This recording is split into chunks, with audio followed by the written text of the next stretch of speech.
Businesses are seeing consumers go out and spend.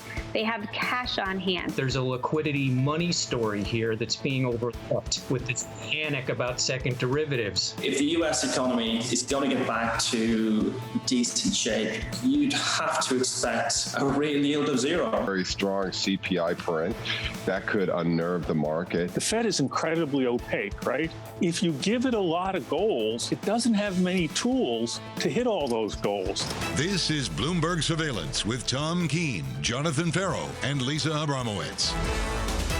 The week begins right now from New York City for our audience worldwide. Good morning, good morning. This is Bloomberg Surveillance Live on TV and radio. Alongside Tom Keene and Lisa Abramowicz, I'm Jonathan Ferro. Equity futures unchanged at all-time highs on the S&P, 43.77 on the S&P 500. Tom, what a morning we've got lined up for this audience. We've got a week begins tone to it, John. I would say really it's the quarter begins, and some would say the rest of the year begins. JPMorgan is what it is. We'll go into some size comparisons here, but these earnings out with JPMorgan in this hour, it's not normal. It's a huge deal. That should come in about 45 minutes, Tom. About 45 minutes after that, we'll hear from Goldman. Then CPI in America at 8:30 Eastern time. What's your focus this morning? My focus is on the VIX. It's showing me a bull market. When I walked in, John, I had a print of 15.99. Right now, 15.99. We've seen some real constructive movement in the VIX, and we've got the right guest on volatility coming up. Dean Kernet just minutes away. Lisa, we've got to talk about that Bank of America Fund Manager Survey too. The cyclical boom has peaked. And there's a question about the yield curve, people basically decreasing their expectations for a steepening yield curve at a time when we continue to see a flattening there, an expectation for slower growth long term. What does this mean for banks, given the fact that people have rotated into them, then been a bit skeptical of them? How much do the earnings even matter if the yield curve flattens? Show me some loan growth, Lisa. That's what we want from the guidance, right? Well, show me loan growth, or at least the potential for it, right? I mean, a lot of people saying perhaps there won't be as much loan growth with all the government support, but give us a sense that people at least are using up their savings and will be prepared to take out loans going forward. Tuesday morning, good morning. Here's the price action in the equity market. Unchanged on the S&P 500, 43.77. Coming into Tuesday at record highs, all-time highs once again. We are unchanged on your benchmark. Outside of that, into the bond market, yields unchanged too. 136.10 on 10s. Yields going absolutely nowhere, with euro-dollar just slightly negative by a little more than 0.1%, Lisa. Euro-dollar 118.42. John, you really nailed it when you talked about the loan growth. That's what a lot of people are going to be most focused on today as we kick off Q2 bank earnings. JPMorgan 7 a.m., Goldman Sachs releasing their report at 7:30 a.m. People are going to be looking at net interest margins. They're going to be looking at trading revenues, which are expected to decline or at least be a little disappointing. However, IPOs and global mergers and acquisitions, a huge boom for these banks. Again, it all lies in consumer loans, credit cards, et cetera. The idea here is, how much does this tell us about the economy, economic growth going forward, and revenue growth for these big banks? Then at 8:30 a.m., we get U.S. CPI, which is going to be important to see, given the fact that these specific components are going to tell a story about transitory or not. Are we going to see used auto prices continue to climb at the same pace? A lot of that has been driven, frankly, by rental cars, rental car companies that have gone out and been huge bidders at these fleets. Could that subside going forward? And today, Bloomberg Live hosts the Sustainable Business Summit, a really important event hosting the CEOs of BP, AB InBev, as well as Gina McCarthy, the White House climate advisor. And the idea here that I'm looking for is what the response is going to be, especially with some of the strong weather patterns we've seen out of the West, John. I mean, honestly, we haven't talked that much about it, but it has been dramatic, the heat wave that has attacked places that have not seen things like this before. What does this do to crops? What does this do to the rising seas? These are going to be issues they're going to discuss. Something to put on your radar a little bit later. Straight out the gate this morning with earnings, Pepsico. So let's get straight to them. TK EPS 172 against an estimate of 153. The comps, this was meant to be the easy quarter. So the analysts were looking for the estimate on organic revenue growth of 7.59%. They beat that and more. It comes in, Tom, at 12.8% in positive territory. Yeah, and the S&P goes positive growth green right away. John, this is an incredibly important number, and it is mirroring what we've seen in early, or later quarter announcers of the last 2 weeks. The arrow's in the right direction, organic or internal revenue growth. That's a legitimate statistics for the Frito-Lay company. That's an important number, and it's a really, really constructive number. The stock is up 1% to 151. They boost their outlook as well. Forward. I'll catch up with the CFO, Hugh Johnston, a little bit later this morning, Tom. A little bit later in the 9 o'clock hour as we get through the market open. Tom, we've got to talk about cost and cost pressure in the C-suite too, and how this company in particular plans to handle that as the year progresses. They're going to manage it. They've been through this before. Have they been through a pandemic? No. Have they been through a natural disaster? No. I've sort of played this lightly through the last gloom and doom of the last 90 days. John, these people are experienced at saying, what's the plan to maintain margins? Will they? Gina Martin Adams says, maybe not, but will it be the horror show that people like Lisa talk about? The answer is no. That's the broader forward look, Lisa, for this market. It comes down to margins. Yeah, although actually not to be gloomy, there have been a number of reports showing that companies have done really well at managing margins, which means raising prices, input prices for consumers. You have seen prices go up, or perhaps just the amount of stuff that you end up getting for your money go down. Either way, they're not doing a terrible job so far. Pepsico up by 1.67% now in the pre-market. Final word, Tom? Yeah, potato chips up 7%. Potato chips. You've been eating? Up 7%. You've been eating potato chips. It's a good Something you want to share? No, but potato chips up 7%. Thanks, Tom. Pepsi Dean Carnes, standing by, Macro Risk Advisors founder and CEO. Dean, good to catch up, sir. Let's just start with this morning. We've got a busy one lined up. What takes your fancy? What are you focused on? Well, you, I think, started it off just right, which is the market's basically unchanged and the S&P is at an all-time high. So we've got extremely low volatility. Realized volatility is one of the most transparent statistics out there. You can hit it up on your Bloomberg with HVG instantaneously. We look at it all day long. And yet there's actually a lot of information content in it, even as we stare at it all day long. And without realized volatility going up, equity market participants are relatively safe. You just don't see losses in equity markets without the market starting to move considerably more than it is now. There's that old kind of dialogue in markets about the pain trade. Is it rates up, rates down, in FX perhaps with the dollar? But really, there's only one pain trade, and it is in the options market. It's when realized volatility stalls out the way it has. It puts a lot of downward pressure on the folks that are buying options and holding them. And so that's why, as Tom comments, the VIX is now at a 15 handle.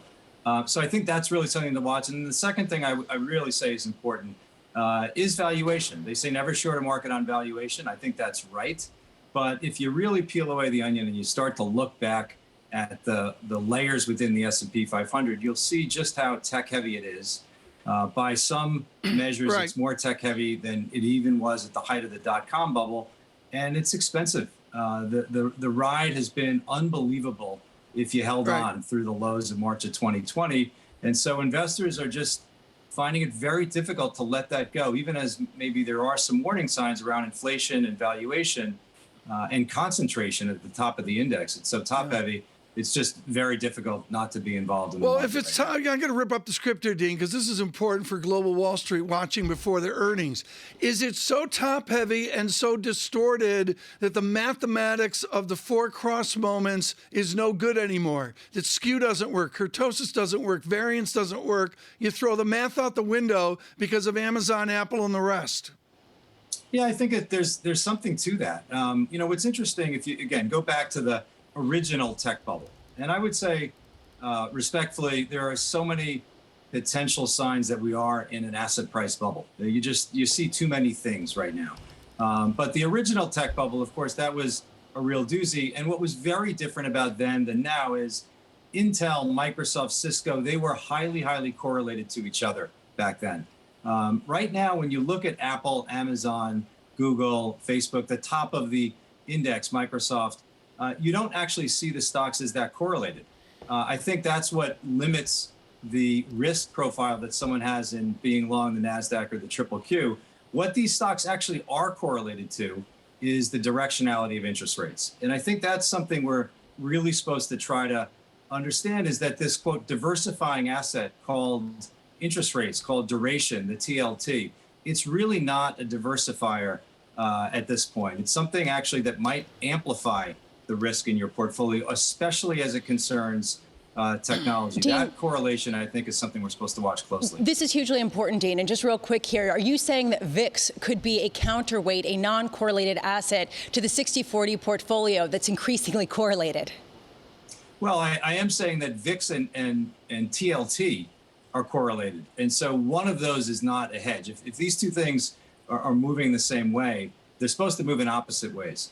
And I think that's where I'm getting uncomfortable. I still think that volatility, Lisa, is really one of the only anti-fragile assets, to quote Nassim Taleb, out there.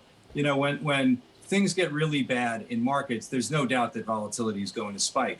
There isn't exactly the same confidence that we can have anymore that interest rates are going to rally as they have, or the bond market's going to rally as it typically is done in risk-on, risk-off fashion. Yep. And what we've seen, and again, it's taken a little bit of a breather as folks have started to buy into the, maybe peak growth or disinflation narrative again. But we've seen the bond market actually be the cause of the risk off. We saw that taper tantrum type activity start to rear its head a couple of months ago.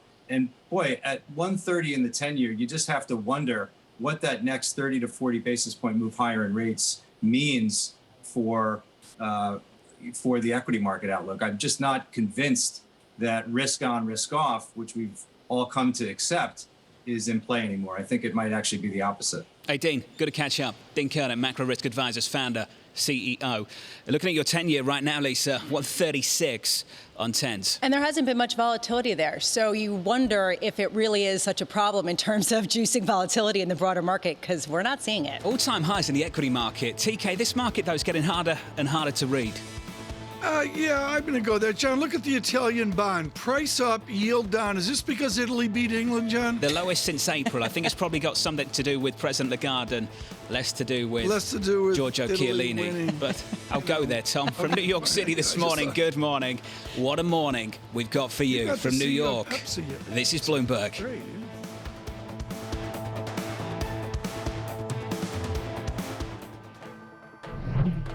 With the First Word News, I'm Rishka Gupta. White House officials are considering a digital trade agreement as a way to counter China in Asia. Bloomberg's learned the proposal deal could cover countries such as Canada, Chile, Japan, Malaysia, Australia, New Zealand and Singapore. It could set standards for the digital economy, including rules of use of data and trade facilitation. In China, exports unexpectedly rose last month. Export growth accelerated to 32% in dollar terms from a year earlier. Imports also were better than expected, rising almost 37%. Still, there are signs the momentum could begin to moderate. Prime Minister Boris Johnson's decision to ease coronavirus restrictions in England has led to growing fear and calls for action. Doctors warn that the fresh toll of the pandemic will overburden the National Health Service, and economists expect consumer confidence to fall in the coming weeks because of the perceived threat to public safety. And new headwinds for the vaccine, once expected to be a linchpin of the U.S. immunization effort. The fact sheet for Johnson & Johnson's COVID shot was revised to warn of a rare immune system disorder. The FDA added the warning after 100 reports of Guillain-Barré syndrome amongst people who had received the shot. France has fined Google $593 million in a dispute over paying for news. French regulators say Google ignored a decision to negotiate with publishers in good faith for displaying portions of articles on its news service. The fine is France's second largest antitrust penalty ever. Global news 24 hours a day on air and on Bloomberg Quick Take, powered by more than 2,700 journalists and analysts in more than 120 countries. I'm Rishka Gupta. This is Bloomberg.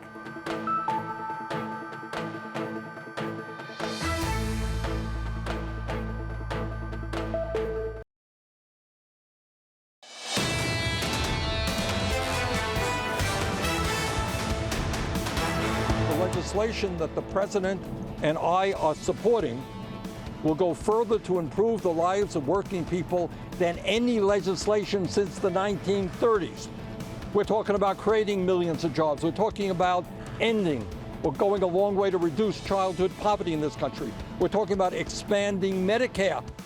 That was Senator Bernie Sanders of Vermont from New York City this morning. Good morning. Alongside Tom Keene, Lisa Abramowicz, I'm Jonathan Ferro, counting you down to CPI in America and earnings season. JPMorgan, Goldman Sachs on deck in the next hour and 10 minutes. You'll hear from JPMorgan potentially in the next 30 minutes. Ahead of that, 43.77 on the S&P. Thank you, Tom. Picking up on every error. If I did that with you and every time you coughed, we'd be here all day, wouldn't we? We would be here all day. 136.27 on the 10s. Yields unchanged in the bond market and in stocks. And Tom, euro dollar, 1.1843. Why hasn't it moved? No idea. We're down 1/10%. How much more do you want? We've had some real news flow. Next week, you'll hear from President Lagarde. Maybe it'll move a little bit more. Yeah, we'll see. Anne-Marie Horton with us now in Washington. She and I getting ready for Balance of Power this morning, 12 noon. We'll do that. Still the morning hour in California. Anne-Marie, the news flow is there, and then there's that little story in the Zeitgeist in the Washington Post. Everybody boning up on the new Cuba. Castro dead 5-6 years. His brother at 90 incapacitated. Diaz-Canel is the new leader, and he faces a non-conventional war. Yes, certainly. And you see people over the weekend going to the streets. And now what's happening inside Cuba, Tom, is that they're really just cutting off people's access to social media, which is one of the reasons why people were able to gather. You're seeing record inflation, high costs of food and medicine, and people take to the streets. What happened in Washington is that the president has come out and he has called it an authoritarian regime. What is so interesting is what happens next, Tom. Does he take that approach to what we saw the Obama administration 2015 to uplift the embargo, allow travel, or stick what we saw to the Trump era, which is a hard line on Cuba, and continue sanctions? But those decisions are made in in Florida. Florida, yes, Miami-Dade. Hugely controversial base as well. How is the Biden administration colored by the domestic politics of 2022 and the race of 2024? Well, this is some great analysis as the Washington Post was going through that Cuba, what's happening with Cuba is actually what the Biden administration potentially might not be able to go back to what they promised during the President Obama years, is they have to take a tough line because of what exactly happened in Florida. And the fact that they are losing some of these votes in Florida, especially Miami-Dade, which has a lot of influx of Cuban immigrants. And when you saw the president come out with that statement about calling the Cuban regime an authoritarian regime, Marco Rubio, the senator from Florida, said you forgot something else. It's a socialist and communist regime. So potentially this could be a domestic play to make sure they shore up those votes in Florida heading into those midterms. Also talking about international policy, we have to talk about what the Financial Times was reporting earlier today about Joe Biden potentially warning U.S. companies about doing business in Hong Kong. What do you make of this?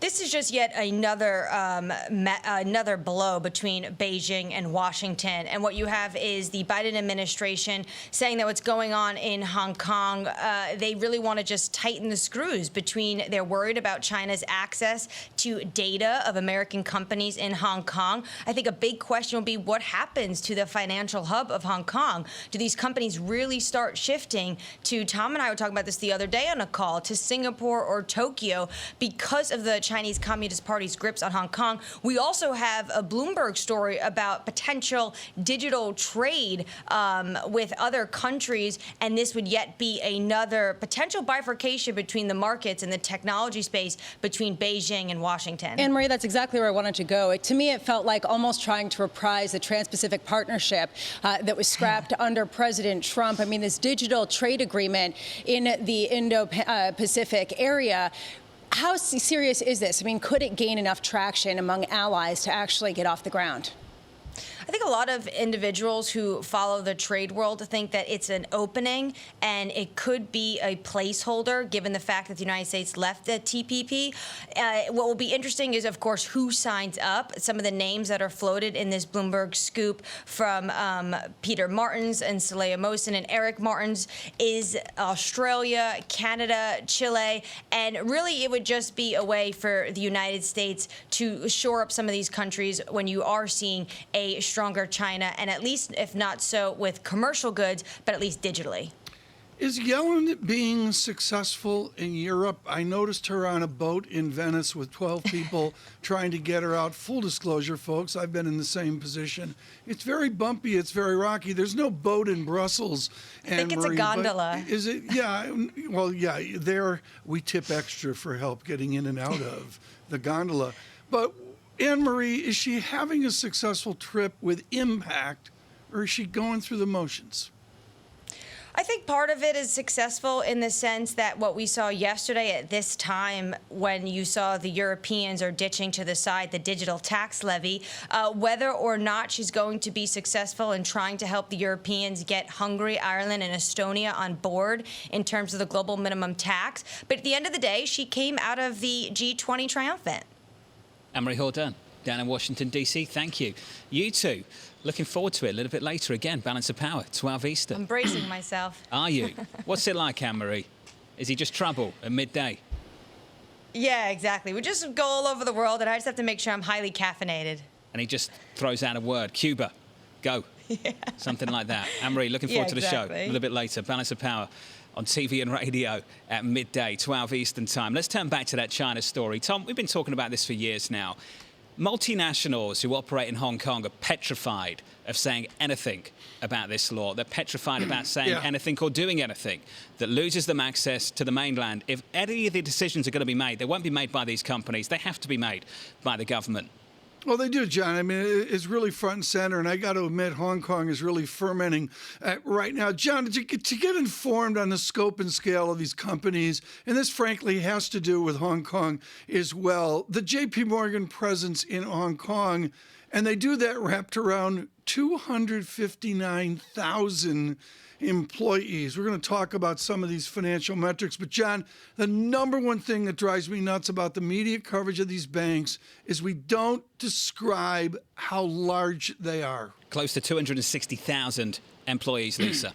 Yeah, I want to go back, though, just to emphasize what you were talking about here with the fact that the U.S. government is putting pressure and saying that companies could have legal liability if they don't readjust their supply chains to not do business with certain areas where they say in China there are human rights violations being committed. To me, it basically gives the pressure a little bit more to some of these companies in how they operate. It's a huge deal considering the fact that companies are not going to act on their own, John, as you've been saying. Sitting down with these leaders, you know, every year we used to go over to Davos, the World Economic Forum. Tom would have a great time. I heard about that. I struggle to sleep. I wish I could sleep more. I was never a big fan of that particular venue. But when you sit down next to them, and just say China, the C word, you watch them bristle.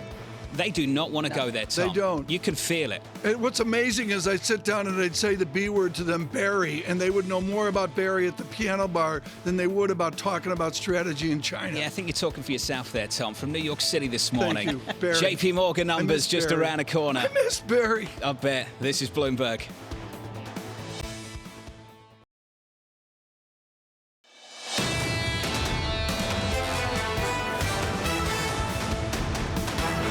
Live from New York City this Tuesday morning. Good morning. Here's the price action this Tuesday in the equity market. 43.76 on the S&P, unchanged on the day. The team over at UBS upgrading their year-end forecast to 4,500 from 44. Just a bit of a lift and 100 points south of the biggest bull on the street, Jonathan Golub over at Credit Suisse. That's the equity market right now. In about 15 minutes' time, we'll be talking about the banks, the big banks in America, and we kick things off with JPMorgan. Switch up the board and look at the performance pre-market. Just a nudge lower in the pre-market. Nothing to pay attention to right now. 157.69 on JP, down about 0.2%.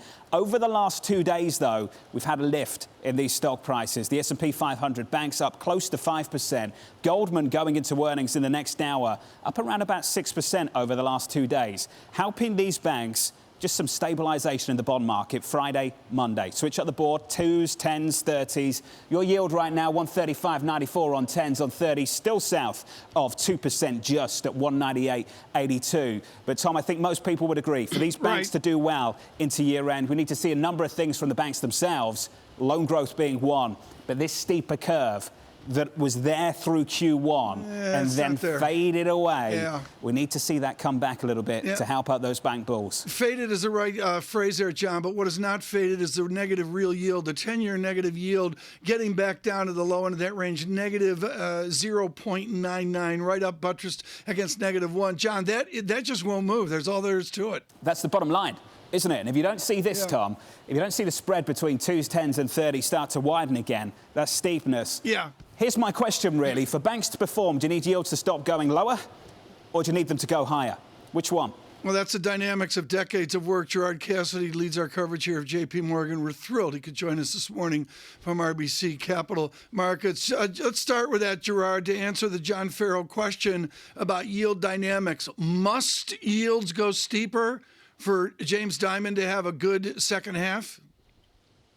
The word "must" is a little strong, Tom, and thank you for having me on the show here. I would say that having the yields not go down any further is critical. Going up, a steepening yield curve would certainly be favorable, but more important is, and John touched on it, is what's going to happen to loan growth in the second half of the year and into 22. A steepening curve would be beneficial, no doubt about it, but it's not a must for these stocks to do better in the second half of the year. Let me jump to international. I don't know if you were aware, Gerard, but about 2 a.m., Bloomberg announces that Aramco will pick JPMorgan and Goldman Sachs for international development of pipelines. How's the international strategy of James Dimon doing? Tom, quite well. As you know, Citigroup is our dominant global bank. Almost 60% of their revenues come from overseas.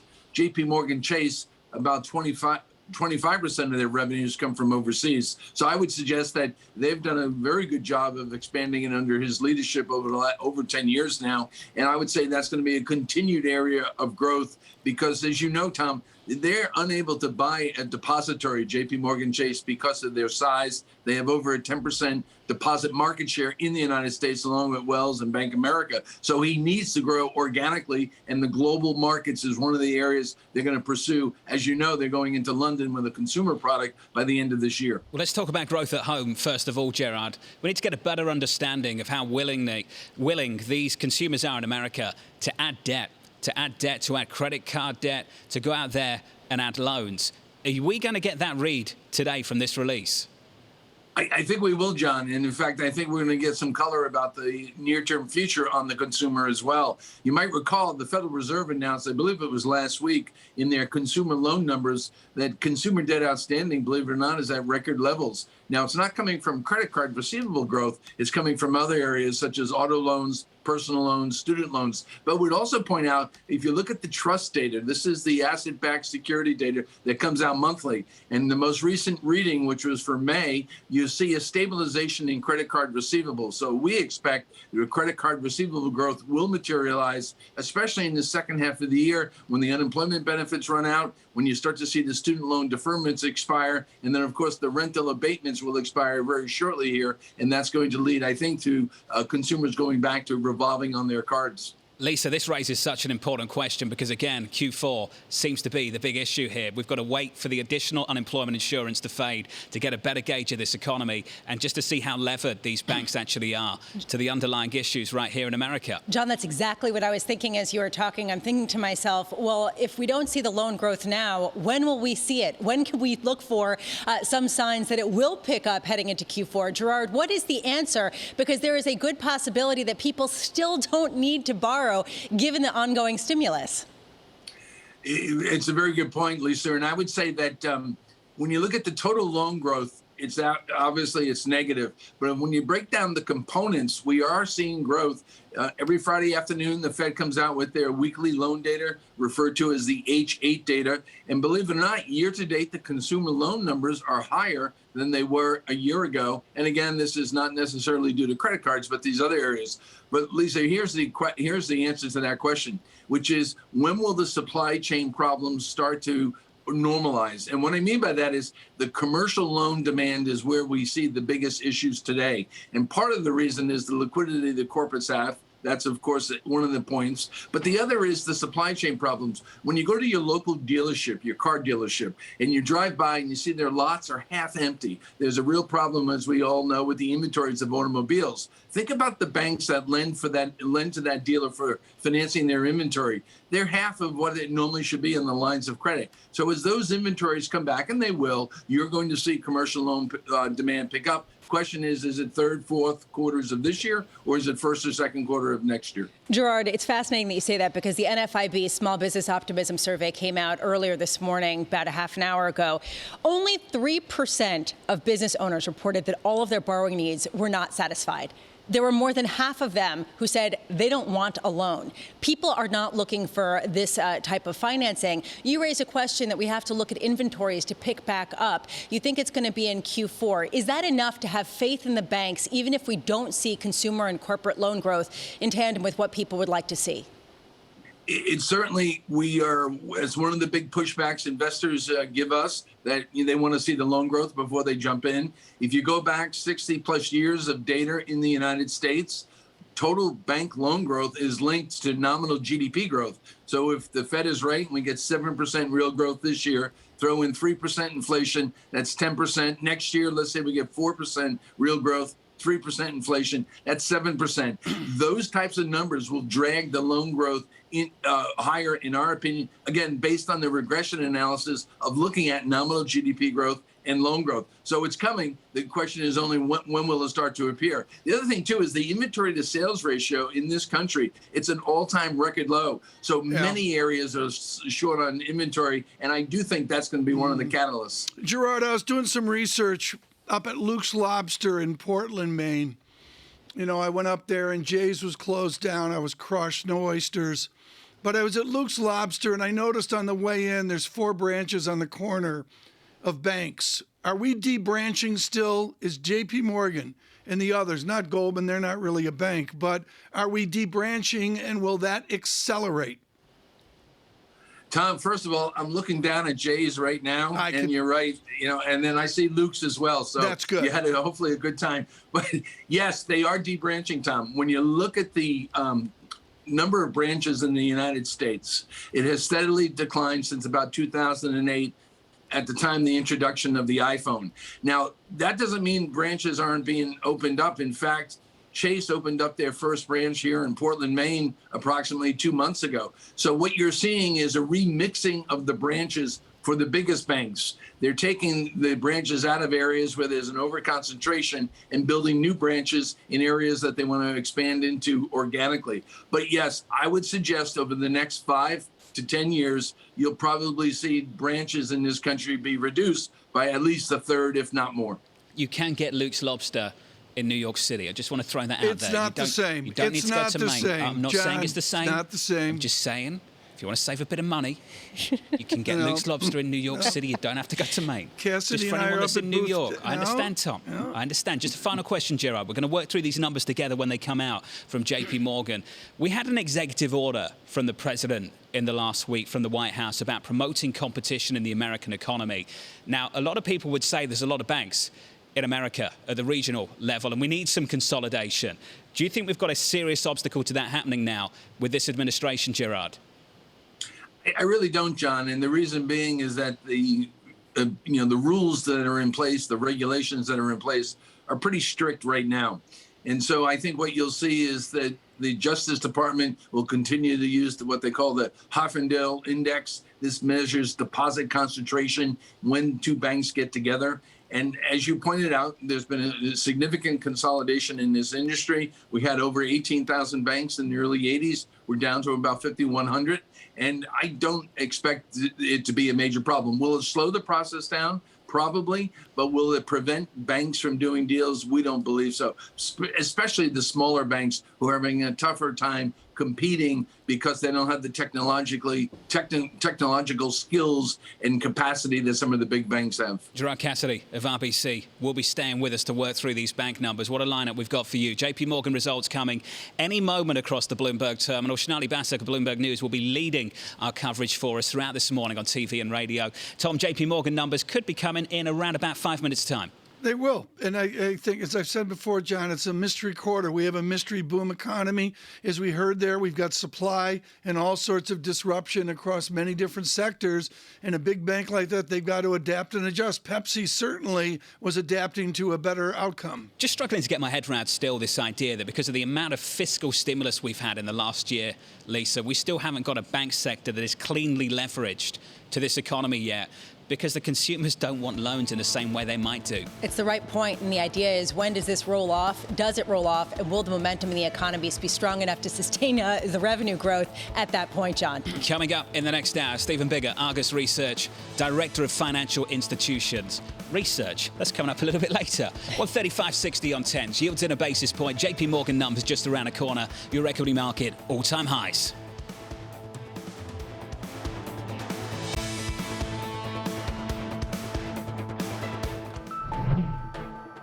With the First Word News, I'm Rich Gupta. Senate Democrats are trying to find consensus on President Biden's $4 trillion spending plan. The president met with Senate Budget Committee Chair Bernie Sanders, who said, quote, "I think we're on the same page. Democrats are divided over the size and scope of the president's proposal. It's intended to include a number of social spending and tax hike provisions." Coronavirus infections in New York City are rising for the first time in months. The city's 7-day average rate of positive tests has roughly doubled in the last 2 weeks. One reason, the Delta variant of coronavirus has gained traction in New York. Plus, the vaccination rates in some of the city's boroughs remain low. The European Central Bank could take steps to ensure that lenders avoid paying excessive dividends later this year. That's when it will likely lift a cap on payouts. A member of the ECB's supervisory board, Margarita Delgado, says the central bank will call on lenders to remain cautious. Those remarks dampen the possibility that there will be a surge in bank payouts. And more problems for the Boeing 787 Dreamliner. Bloomberg's learned the company has uncovered an additional manufacturing problem with the plane. It has to do with the forward pressure bulkhead in the 787's nose. It's not considered a threat to flight safety. Boeing's halted deliveries of the plane in May. Regulators are looking at tiny imperfections that have cropped up on the lining of the jet's carbon fiber airframes. And Bloomberg's learned that Chinese delivery firm Lalamove may shift its planned IPO in the U.S. to Hong Kong. We know Chinese regulators have been cracking down on the wave of companies chasing overseas listing. It's not clear whether the companies like Lalamove would be prevented from listing in the U.S. Still, the firm wants to avoid any lengthy delay in going public. Global news 24 hours a day on air and on Bloomberg Quick Take, powered by more than 2,700 journalists and analysts in more than 120 countries. I'm Rich Gupta. This is Bloomberg.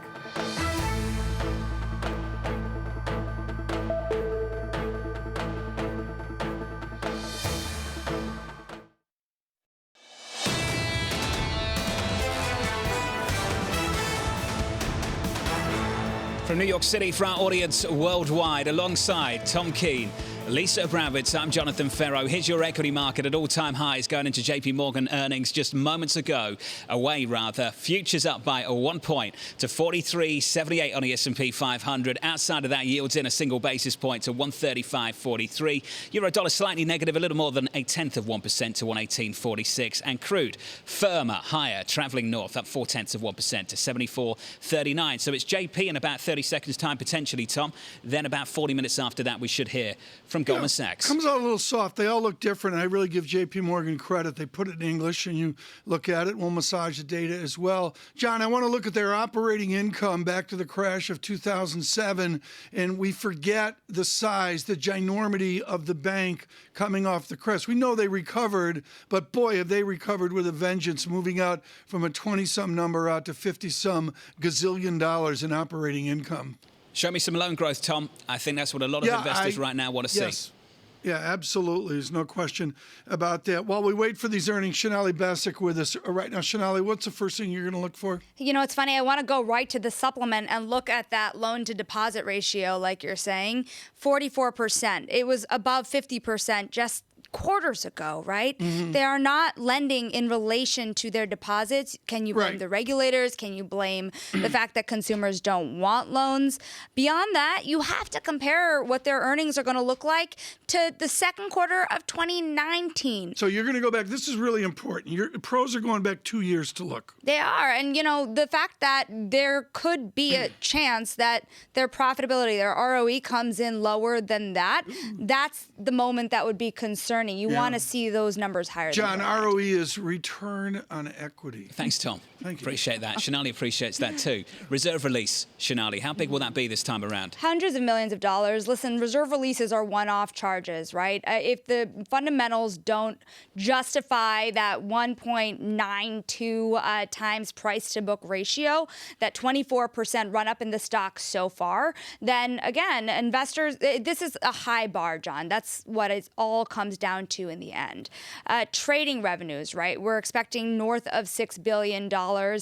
We're not going to know. I keep on saying this. We want to look at what all the banks are doing. We'll hear the numbers right now, Shanali. 2Q, EPS, 378. Second quarter adjusted revenue, $31.4 billion. The estimate, 30.06. We will get a drip feed of this. To Shanali's point, we want to see what trading revenue looks like over at JPMorgan. For the big banks on Wall Street, it's a high bar year on year. That's what we're looking for. Then away from that, you want to understand the loan growth in America as well. Is that starting to improve? Largely distorted by what we've seen on the fiscal front. So just a slow drip feed of the numbers coming out from JPMorgan. Second quarter EPS, 378. Second quarter adjusted revenue, $31.4 billion. The estimate, 30.06.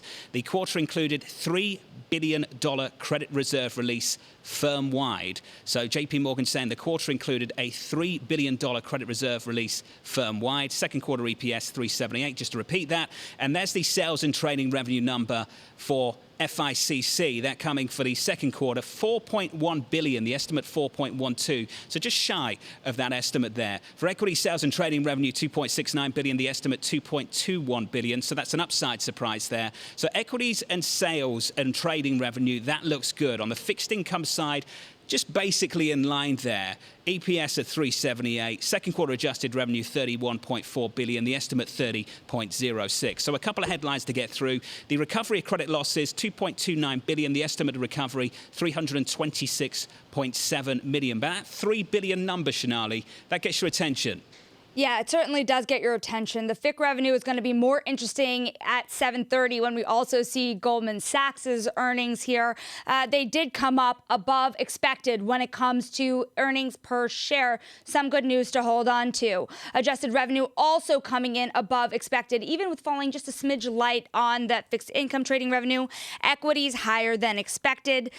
Recovery of credit losses, you're right. The pandemic is still going on across the world, but it's certainly ending for JPMorgan here right now with reserve releases of those types. Shanali, taking a look at the pre-market trading in JPMorgan shares, down 1.6%. The initial read is negative, which really points to the incredibly high expectations, considering they did beat on earnings per share. They did beat on revenue. They did beat on equities trading. What do you make of the share price reaction initially? Almost not surprising. Lisa, in the last couple of days, every banker I spoke to said Wall Street's expectations are too high. They're getting back to normal so quickly, and that's not something investors had accounted for. Again, that's great when it comes to the credit releases, but it's not so great when it comes to trading. Again, that fixed income number, just even though it's a smidge below expectations, remember JPMorgan is a fixed income powerhouse. And on top of that, there's a belief that JPMorgan, Goldman Sachs, Morgan Stanley are taking share also from the European banks, both in fixed income and in equities. So any sign of sluggishness is not great for JPMorgan, but also not great for the rest of the banks. John, the heart of this is compare and contrast, a numerator and a denominator. These are ratios I've never seen. They're about a boom economy and recovering from a pandemic. John, to devolve all these ratios down, what are they going to do with the cash flow? And I don't know, these calls that we will have today, the research call and then the general call as well, the media call, John, they're going to be a mystery, and global Wall Street will hang on every word. Well, here's one thing that's not a mystery, Tom. What they'll do with the cash. JPMorgan planning to continue buybacks under the existing authorization. I imagine you might see a lot more of that over the next couple of years. Just some final headlines for you. Corporate and investment bank IB fees, $3.57 billion. The estimate, $3.13 billion. Just a final word, Shanali. This was the part of the bank, I think, for these big banks on Wall Street, that there was a slightly higher bar after the first half that we saw in M&A. We were looking for some decent fees. Yeah, we were looking for some decent fees. JPMorgan certainly expected more than $1 billion in equity underwriting, in debt underwriting. That's only expected to rise even more as the merger market stays hot. Again, everyone's talking about that executive order.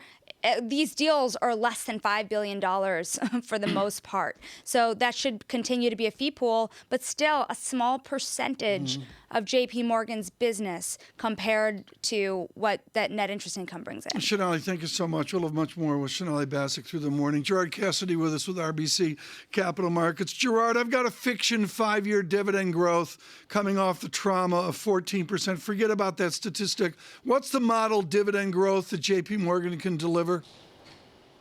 I think, Tom, when you take a look at the excess capital that these banks have, including JPMorgan Chase, and their core revenue and earnings growth, that dividend growth should be considered into the high single digits. I think that's reasonable, anywhere from 6 to 9%. But these are not double-digit, dividend growers. Now, there are periods like the one we just came out of where some banks increase dividends by double-digit rates. But you must remember, last year, dividends were frozen because of the pandemic, and there was a catch-up, I think, in the recent announcement about dividend increases. So when you overlay share buyback on that, are you starting January 1st with a JPMorgan cash-on-cash return above 8%? Dare I get out to 11% in a double-digit share buyback dividend combination? I think, Tom, you can see that the combination of the share repurchases and the dividends could easily exceed earnings, not just for JPMorgan, but for the industry, as they, again, have this excess capital. So that would suggest, yes, we could see those types of numbers that you mentioned from JPMorgan, as well as some of the other banks in the large bank universe. There is a high bar, and they met that high bar in almost everything, with the exception being fixed income, commodities, and currencies trading. And yet the shares are lower in pre-market trading. What's your response to that, especially given that the only other disappointment that I'm seeing right now is net interest income? It's going to be interesting because the total revenue number, as you guys have identified, was a little better than expected, and that's important. The other factor, though, is the supplementary leverage ratio fell to 5.4% from the prior quarter's 5.6%. Now, by regulation, they cannot breach 5%. Internally, they have a 5.25% internal model that says they can't go below that. So the deposit growth you saw, once again, very significant deposit growth because of the monetary policy this country is pursuing with quantitative easing, and it's forcing these wholesale banks' balance sheets to basically bust at the seams. So I think maybe there's a little concern here that this leverage ratio is getting perilously close to their required minimum that they have set, which is 5.25%. I know on mornings like this we've got to ask the question, Lisa, but we are down 1.27% after a 4-5% move. Look, going okay. into the numbers themselves. Got to frame this appropriately. I understand that. Still, when you see beats pretty much across the board and such huge numbers, it is interesting that the knee-jerk response is, meh, that's all you got for me? And you have to wonder what people are looking at to see that, especially given the fact that there have been losses in some of the big banks over the past few weeks. Well, Jared, just a final question. JPMorgan out the gate first. Now we're going to have the compare and contrast in the next couple of days. What are you looking for based on what you've seen already this morning?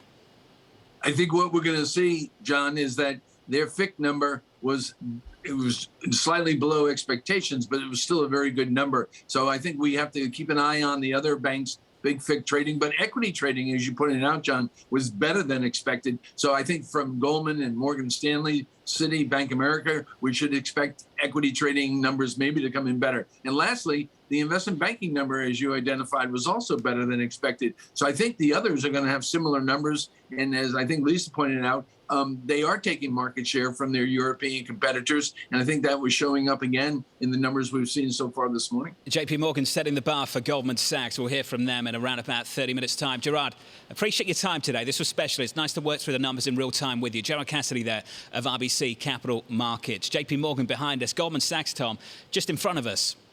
It's a different bank, radically different. I think there's too much made about their similarities.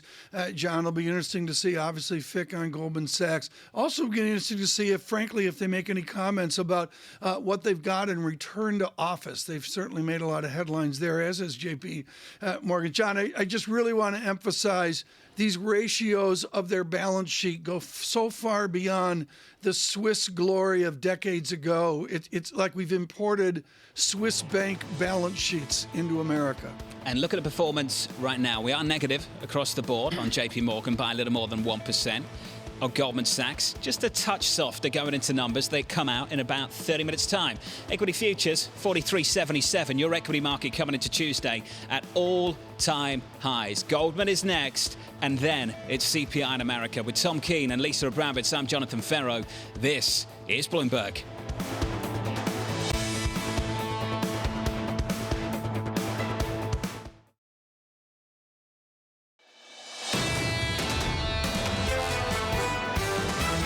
Businesses are seeing consumers go out and spend. They have cash on hand. There's a liquidity money story here that's being overlooked with this panic about second derivatives. If the US economy is going to get back to decent shape, you'd have to expect a real yield of zero. Very strong CPI print that could unnerve the market. The Fed is incredibly opaque, right?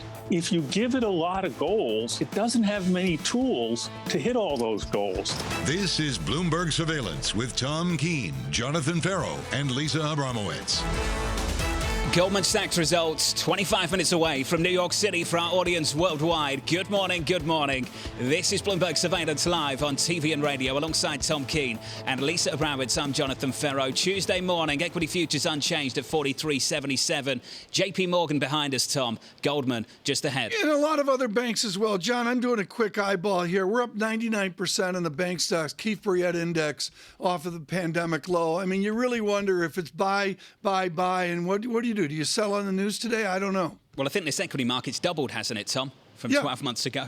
Isn't that a story from the March lows? It's basically doubled. It's doubled out. I thought Zero Hedge did a nice job with Bloomberg data on that. But, John, what I'm looking at is the bank index into what Gerard Cassidy said there about the big banks, the mid banks, the small banks, the power of the JPMorgan press release, and perhaps what we'll hear from Goldman as well. It's just on a technological basis, they have the high ground. Well, we've got a bar now, haven't we, for Goldman Sachs in about 20 minutes, Lisa. We've got a bar.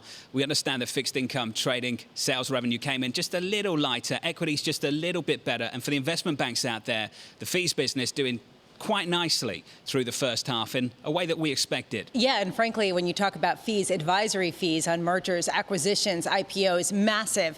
And you see that activity continue to build, and Goldman Sachs has a very dominant place in a number of different industries in that area. Again, though, the focus, I think, with JPMorgan and the earnings call that we're going to get in about 90 minutes' time is on the loan growth and on deposits surging 23% at this time when we're looking at what people will spend that money on and when people will take out more loans. Busy morning ahead. Goldman just around the corner, then CPI in America. Lisa will run you through what you've got to look out for through this morning and through the rest of this week as well. Things keep picking up. Here's your equity market into Tuesday. Record highs on the S&P 500.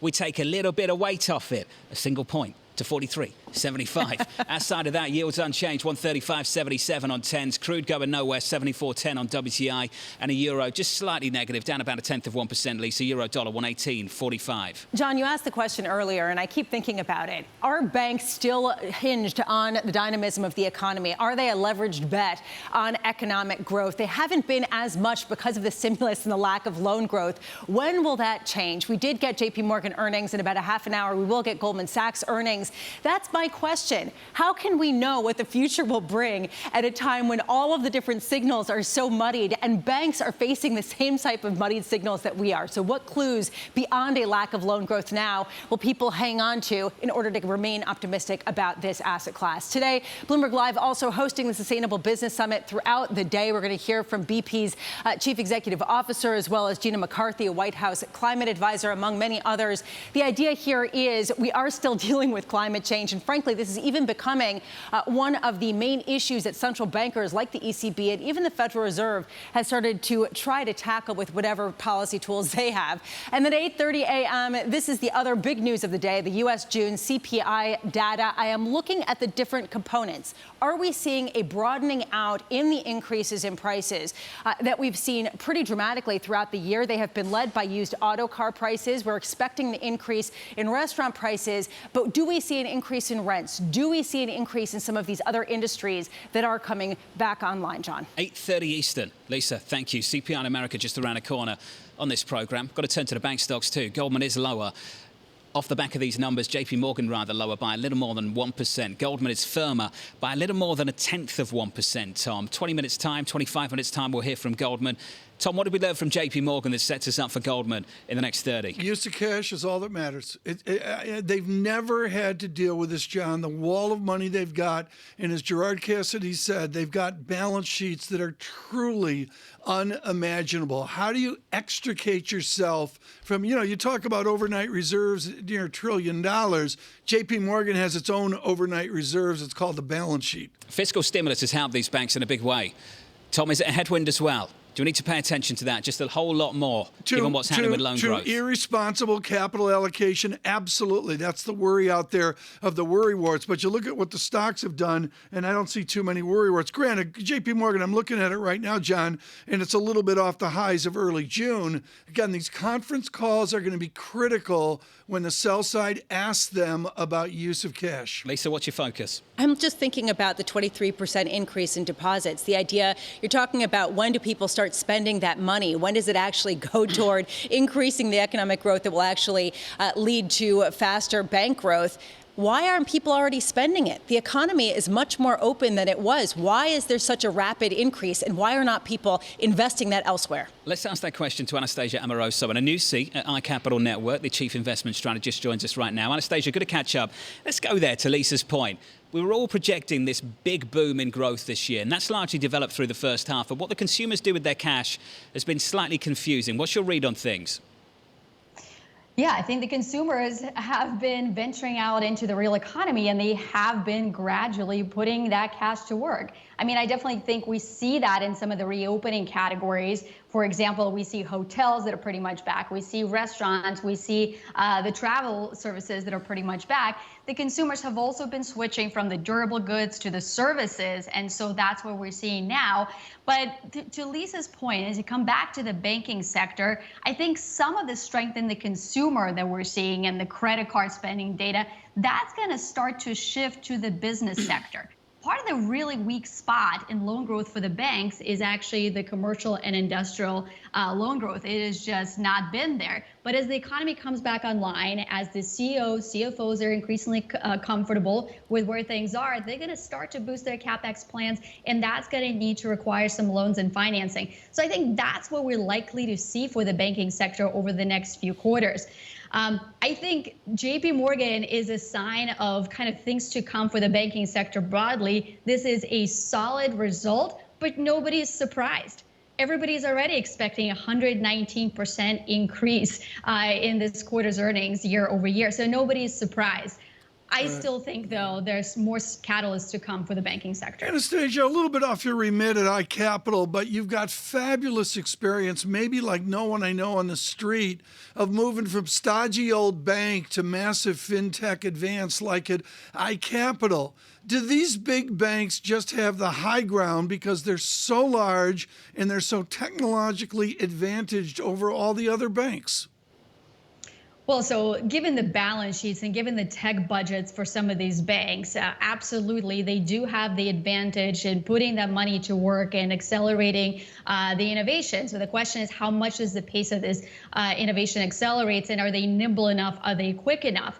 So while I like the banking sector, the reason why fintechs are so attractive to us is because the big banks are not seeing loan growth. The smaller banks are seeing rapid market share acquisition. And, you know, you look at neobanking, for example, digital banks with no physical branches, the revenues of that sector today, probably $20 billion. In 5 years' time, that $20 billion goes most likely to $400 billion. Wow. So this is a significant growth. And I think the fintechs can definitely capture that opportunity set in a more pure way than a traditional bank sector can. Anastasia, are there any real data points within these earnings that matter right now, given the fact that so much of people's view on banks really just hinges on what will happen later on, perhaps Q4? Yeah, I would say there's two things to note about bank results today. First of all, where's the strength? Where's the bright spot in these results? It's actually investment banking advisory fees, advisory revenues. If you look at the strength in the equity capital markets, it's just stunning. For example, M&A had a banner quarter. The volumes are up about over 200%. IPOs have had a banner quarter and a banner year. They're up close to 200% in terms of volumes. So the investment banks are absolutely reaping the benefits. I think that's going to continue for some time, for a number of quarters, because if you think about the preconditions that have been put in place to support this market, you had zero rates, which lured investors into areas of higher growth and innovation economy. That's not going to change. Look at the fund flows. They're going into thematic funds, thematic ETFs, anything from robotics to space tourism to gene therapy. That's not going to change. So as a result, the public markets are offering premium valuations for some of these high-tech, high-growth stocks. And who's reaping the benefits of those higher valuations are private companies. They're tapping this IPO window. They're going public. And as a result, they're probably getting a valuation that's 3.5 times more their last private round after the first day of trading. So the private equity investors are reaping the benefits, but also the banks, of course, are reaping the benefits through those advisory revenues. So I think that's going to be an area of strength for some time to come. Now, Lisa, the other point of this is a lot of optionality. As you say, we don't know what's going to happen in the future, but we can tell what's priced in, and we can guess where that may go. Loan growth is flat today. That's likely to inflect higher. Interest rates are zero today. The markets are pricing in a rate hike and a half through 2023. In 2023, what if we get there a little faster? What if we increase it a little bit more? That's optionality that's embedded in the banking sector right now.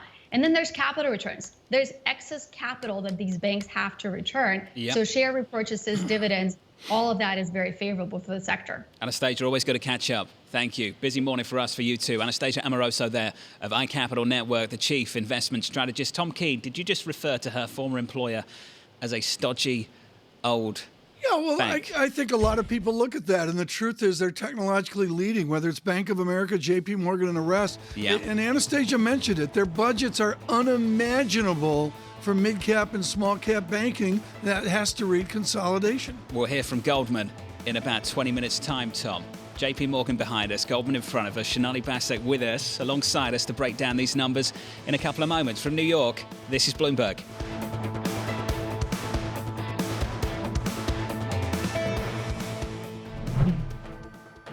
With the First Word News, I'm Ritika Gupta. White House officials are considering a digital trade agreement as a way to counter China in Asia. Bloomberg's learned the proposed deal could cover countries such as Canada, Chile, Japan, Malaysia, Australia, New Zealand and Singapore. It could set standards for the digital economy, including rules of use of data and trade facilitation.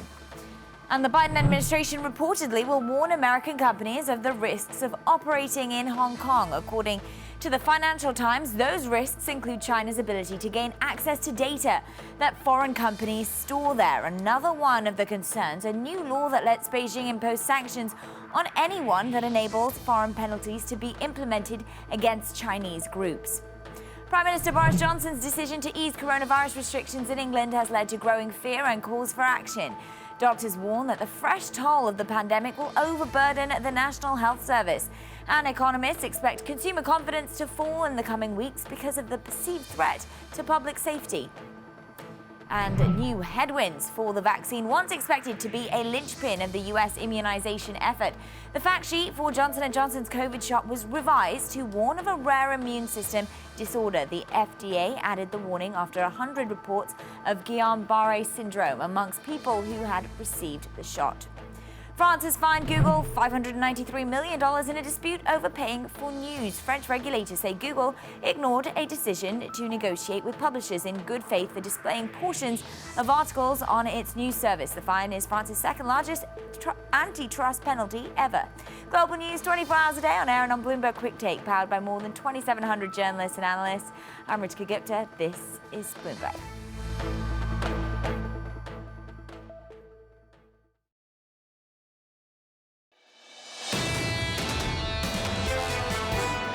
Basically, we did the easy stuff last year where people who had positions went back to work when market activity resumed. Now we're in the much harder process of labor market clearing where people have to find new positions, new jobs. The unemployed people now are jobless. That was Vince Reinhardt there of Mellon Investment Management from New York City this morning. Good morning. Alongside Tom Keene, Lisa Abramowicz, I'm Jonathan Ferro. Here's the price action this Tuesday morning. Shaping up as follows on the S&P, unchanged at 43.76, all-time highs into Tuesday, and we just about hold on to them. Outside of that, in the bond market, unchanged there too, 135.77. Yields basically going nowhere, lower by almost a basis point. JPMorgan out with numbers around about an hour ago. Tom Keene, Goldman, any minute in the next 10 minutes. Well, the banks, and we're focused on the 3 zip codes around these banks. I guess we're guilty of that in London and Zurich as well. We'll see what Goldman has to do. What I know is they don't give out toasters when you do one of their accounts, John, which is, I thought they all stopped that, Tom. I don't know. I thought Goldman was going to institute that as a way to jumpstart. I don't think they need deposits right now, do they? No, they don't need deposits. Okay. Actually, I just looked at overnight repos. It's leveled out near a $700 gazillion level. It hasn't spiked out like some of the gloom crew is talking about. Right now, Jack Fitzpatrick with Bloomberg Government. Jack, I want to dovetail this into your politics and also the bank earnings that we have today. The senator for Big Bank is named Charles Schumer. I believe he has a senior position in your Washington. I want you to link Charles Schumer, James Dimon, and Mr. Schumer's need to win the Pennsylvania 17th district. I've just picked this randomly, is that of Connor Lamb. It's a contested district outside Pittsburgh. Link their world and all these ginormous numbers we're talking about and the gazillions there for houses in the Hamptons. Link that in to Connor Lamb and the Democratic Party's reality. Well, you picked a good district because Connor Lamb is exactly the kind of member Democrats are worried about losing in those sort of moderate suburban areas in Pennsylvania and elsewhere in 2022. And the House's margin is practically as slim as the Senate's margin. So that kind of thing is critical for Democrats in Congress. As it pertains to banking, in particular, the banking regulation stuff that Democrats want to do has not quite been as high a priority to get to the floor as really the fiscal focus. Obviously, in Washington, the focus has been on sort of the recovering economy and what Washington can do in a fiscal sense in that regard. But really, Connor Lamb and other moderates are who you watch for when you see Democrats pushing back on some of or at least reining in some of the most progressive proposals on the economy. So banking in particular, I'm not sure exactly how to link all of those three, but a broader economic focus definitely has attracted Senator Schumer and Democratic leadership to avoid anything that may seem extreme and anything that could put somebody like Connor Lamb in jeopardy. So our audience on TV and radio as well aware that over the last few weeks, several months, this administration has been pushing quite hard to establish a global minimum tax rate. We've caught up with Secretary Yellen of the Treasury. Says the following: I expect U.S. companies will push for a global tax deal. There is a view, Lisa, that the Treasury, at least the Treasury, thinks that corporations in America would like to see the same thing. Which is important in terms of getting congressional support together in order to back some sort of global minimum tax deal. The Republicans in particular, she is talking about Republican support, Jack, when she talks about companies actually wanting this deal to come to the fore. What do you make of that? Is that a convincing argument that Republicans will be swayed by corporate interests in having this kind of international deal? Well, I know Secretary Yellen has said there are a couple different tracks where they've made progress in some areas more than others. There still is the outstanding question of if all of this on a global minimum tax would need 2/3 in the Senate because of the international aspects of this, rather than treating it as a normal tax bill that would need 60 votes in the Senate. There's also the question of some portions of this, and I believe the easiest part pertains directly to the 15% corporate global tax level, could be put into a reconciliation package. So that is something to watch as Democrats move forward. I'm not sure everything relating to this global minimum tax proposal could do that, but if some portions of it that they feel are aligned with the rules could go in this next big Democratic package, that is sort of one outstanding question on what they can fit into this package that they are currently negotiating. Jack, thank you so much. Jack Fitzpatrick with us here with the news. Our interview with Secretary Yellen in Brussels as she advances forward her view on this combined tax. John, I don't see it. I just, when I hear the word treaty, I hear timeline, and the timeline clashes and runs into a brick wall the first Tuesday of November, 2022. Well, Tom, before you get to the process stateside, do you see it in Europe yet? What have the I'm Irish said? asking you. You're Are the better Irish on informed. board? You're better than informed on it From than I the am. people I've caught up with at Bloomberg, we're not there yet, Tom, on both sides. Yeah, I mean, on a transatlantic base, I get the modeling of it. I think we all understand the advantages, particularly getting Ireland to cooperate as well. But John, I just look at the timeline, and when Jed Fitzpatrick mentions the dreaded T word treaty, that gets me. That's long. Well, let's talk about the timeline for this morning. In the next couple of moments, we'll hear from Goldman. And here we go right now. Second quarter investment banking revenue, $3.45 billion, up 26% year on year. Trading revenue, $4.9 billion. The estimate, $5.02 billion. Little lighter there on fixed income. Sales and trading rev comes in at $2.32 billion. The estimate, $2.49 billion. That's where the lightness comes from, because we're firmer just a little bit on equity sales and trading revenue, $2.58 billion. The estimate, $2.53 billion. Second quarter net revenue, $15.39 billion. The estimate, $12.43 billion.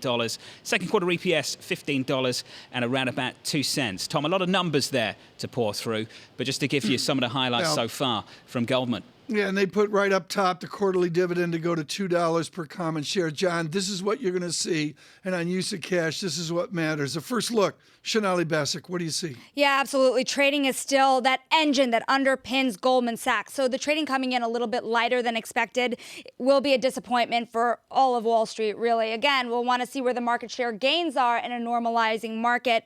Fixed income, just like JPMorgan, just a little lighter than what everyone expected. The consumer revenue is also just about in line with last quarter. So there will be questions around how fast that consumer bank is growing for Goldman Sachs. Asset management revenue, higher, right? So we are seeing Goldman rise with the markets. When it comes to asset management, remember, they are trying to grow when it comes to private equity, private debt, as they change the texture of their asset management business within Goldman Sachs. We'll also be looking for costs, John, as we see over at JPMorgan. They're higher than we are expecting. So how are people faring in this new environment? The stock comes in about 1/3 of 1%, Shonali, on Goldman in the pre-market. Not a big move. Getting some commentary from Mr. Solomon over at Goldman Sachs, the CEO. Clients still facing challenges in overcoming the pandemic. Shonali, we're still working through this, aren't we? We absolutely are. Another fun fact, over at JPMorgan, you saw credit card loan balances flat. So you see people still not really taking out loans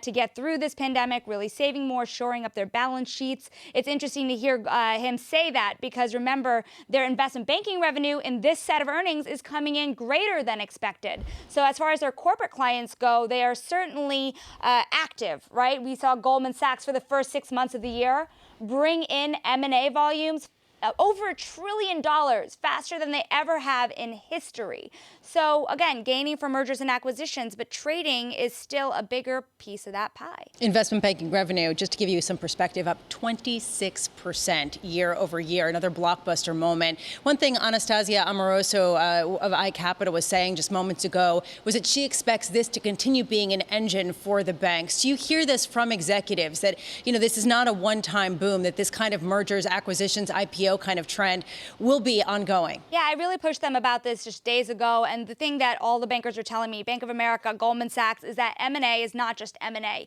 Brings in the corporate clients to give you that derivatives business, hedging, underwriting businesses. So it could be a fee driver elsewhere. Plus, it's less capital intensive. It has a better return on equity than some other businesses. But with that said, a smaller, much smaller percentage of the business. Goldman Sachs last year, that was about 7% of the entire fee pool. And that is the biggest M&A bank on Wall Street. With that said, also, I'm watching costs. The reason I'm watching costs is because they have to pay these people. They have to invest in automation, and they're all changing their real estate footprint. Those moves that Goldman Sachs is making to Dallas, to West Palm to a degree as well, and then also on automation, because this fixed income story is not just a matter of the revenue you bring in, it's a matter of whether they can automate it like they have their big equities division. So, Sonali, I know that, as John pointed out, and rightly so earlier, we can't really look into the initial market response too much, the knee-jerk response. However, it is interesting that the Goldman Sachs shares are actually down less than the JPMorgan shares, even though they disappointed in some ways more. What do you make of that? Well, one thing is that it's more tied to the investment banking businesses, whereas JPMorgan has a lot more tied to the consumer, and those loans are pretty flat, like we had been talking about. The other thing is look at the price-to-book ratios of all these banks. Goldman Sachs is cheaper than both Morgan Stanley and JPMorgan. And so even with that 44% run up through the year in Goldman Sachs' stock, it is still cheaper from price to book. Do you arbitrage on the basis of price to book, short JPMorgan, long Goldman Sachs? I mean, if you go 1.99, well, Ferro is. I should have asked him the question. But the idea here is they have 11% consumer and wealth management. I'm sorry, folks, I'm going to say this. They're a sort of kind of like bank. Do you go long Goldman Sachs with the trading pop and the boom economy and the shockingly ample ratios on the balance sheet, and short JPMorgan in traditional banking? I mean, is that a strategy that's out there? I would be watching very, very closely, Tom, for tomorrow, because Citigroup and Bank of America are, again, those stories when it comes to consumer banking, whether they are gaining share in trading and investment banking with this really tough consumer environment. That's the trade-off if you're talking about the short-long trade. Sonali, thank you so much. Sonali Basak here with more bank earnings to come through the week. Stephen Bigart joins us now with Argus, Director of Financial Institutions Research. Stephen, let me ask you the question, as Sonali Basak was adamant not to answer it here. How do these book value dynamics move? Does the giant and wonderful JPMorgan come in relative to the other banks? Do they advance their book value ratio versus JPMorgan?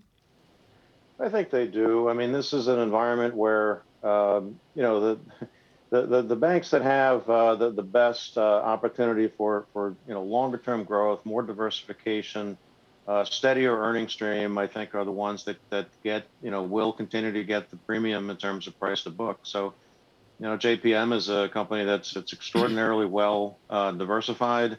They do benefit when capital markets are strong, as they are currently, and frankly, they have been the last 4 quarters.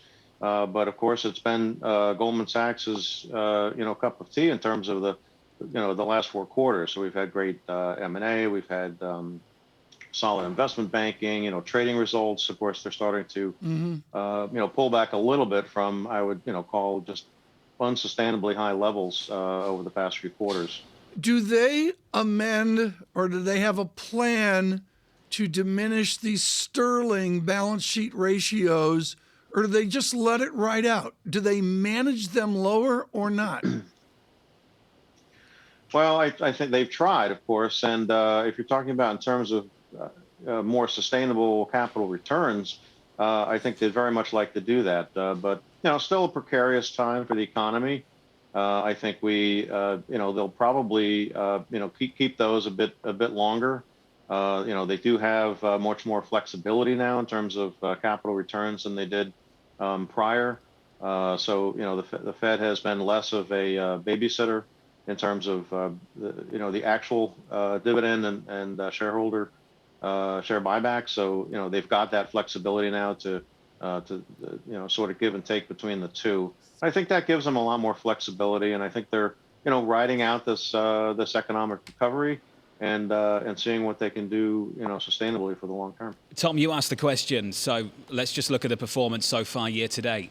There's 20 percentage points of outperformance on Goldman versus JPMorgan so far year to date. We're at 44% on Goldman. Tom, JPMorgan by 24%. Look, JPMorgan's had a great year so far. It's just Goldman Sachs has had a fantastic year so far. Well, they're just two different platforms. Jan Hatzius is coming out with GDP estimates within the report, I believe. And what's important to me, John, is Sonali Basak mentioned you go back to 2019 for a pre-pandemic compare. If you take 2 years of their estimated GDP growth, you end up with 11.5% growth, 24 months, which is 5.75% per year. Run rate in America is in the vicinity of 2 to 3%. Well, let's look at the forecast in the release this morning, Tom. GDP growth in 21 expected at 6.8% in the US. US GDP growth in 22, 4.7%. So you're looking at 6.8% this year, 4.7% next year. And Stephen Bigger asked you the question. They're great GDP figures. Is that something that some of these banks can actually leverage? Because so far it hasn't translated into the loan growth that the banks of JPMorgan, investors in those names, were hoping for. Do you start to see that happen in Q4 and beyond? Well, I think it's a second half, help for the banks. Loan growth has started to resume at this point. I mean, that's going to be the most likely beneficiary for banks is to get the loan balances to expand a little bit, where they've just been, sort of held back. And we think there's a number of reasons for that. Confidence previously had not been where it needed to be, had tons of government stimulus in the form of enhanced unemployment benefits or, the outright checks to individuals. So Americans were flush with cash. They didn't need to borrow. But that wears off, the enhanced unemployment benefits in September. The stimulus checks are gone now. So I think we've seen some improvement in credit card lending. We've seen some improvement in auto lending, home equity as well. So I think they do begin to benefit in the back half from a bit stronger loan growth environment. Of course, yields have been a headwind here with the 10-year pulling back as it has. We think that's more technical and short term, and we'll get a little bit steeper yield curve as the balance of the years goes by. So I think the lending business outlook is a bit improved here than it was even a quarter ago. Well, Stephen, let's go there. I often ask the question when I see a data point in earnings release, what does it change? Is there anything in these releases this morning that would change anything for a bank bull or a bank bear for that matter? Do we resolve anything with this week's earnings? Well, it's a great question. It's not a single quarter does not a terrific bank make or a terrific industry or a rebound. So I think we've had such a great rebound in financial stocks generally that there could be a pause here as we kind of get an evaluation moving into the second half. Of course, the comments on the quarterly calls here are going to be pretty important, particularly as it comes again to loan growth. In my view, the case for bank stocks is really fourfold: that we do get that loan growth resurgence, that we have a bit steeper yield curve, that these the credit quality remains stellar, not to the point of having massive reserve releases as we're now seeing from we saw at least from JPMorgan, and then the much better capital returns, which are demonstrated after a moratorium last year due to the pandemic. We're seeing some nice return of capital now. So I think there is, it could be a pause here as we look out in the second half and into next year. But look, I think everybody is expecting rates to move a bit higher. That's going to be beneficial for banks. Yeah, and Stephen, of course, if we get that rebound in loan growth, that's going to be critical as well. and a lot of people seem to believe that there will be that growth, that rebound in loan growth. And yet we're still seeing deposits grow so much. We're not seeing consumers spend that incredible amount of dry powder that people are expecting them to spend. Isn't that concerning? Loan growth will pick up, but when matters. And if it doesn't pick up until next year, won't that be a bit of a bear case? Well, or a pause case, as I mentioned. I think I don't think it's a reason to sell banks when you have sort of this flattish loan growth environment. So it is, as you said, a little troubling that consumers do continue to save at the rates that they have, and banks are flush with deposits. That's a double-edged sword. Obviously, it's a great funding source, but funding is not the problem for banks right now. It's trying to get more borrowers out there, and I think that's going to have to come with an improving economy. I don't think you can grow the economy at the extent that we're expecting without some benefit from that return of loan growth. Hey, Stephen, got to leave it there. Stephen Bigger, Argus Financial Institutions Research Director. Goldman numbers out about 10, 15 minutes ago. Sales trading revenue coming in just a little bit lighter. 4.9 billion was the number, the estimate 5.02 billion. I want to turn back to Sonali Basak just to get you a complete review of what we've seen so far in the last hour.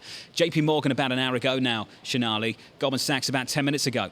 Yeah, one big thing. Now we have a better line of costs. You have Goldman's efficiency ratio coming in better than expected.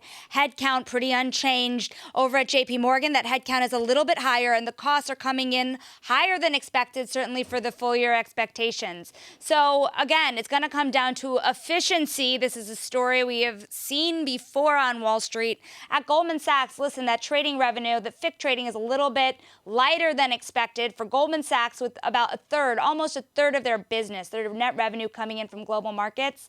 Of course, we'll be watching that closely. We'll get a better picture in the coming days when we look at what Morgan Stanley brings in. It's market share gains at the end of the day, Tom and John. We just want to see them gain share in what we're going to define now as a more normalized environment. That idea of a more challenging environment for clients is something we'll want to hear more from David Solomon from on the call. Used to cash, Sonali. I'm just going to go back to it. I went back. You can do this, folks, on the Bloomberg. The function, I use it all the time, is DVD, because dividends matter. Before the crisis, 06, out to 2021, maybe you go into 22, the dividend from 0.35, 35 cents to $2 a share. It's a money machine.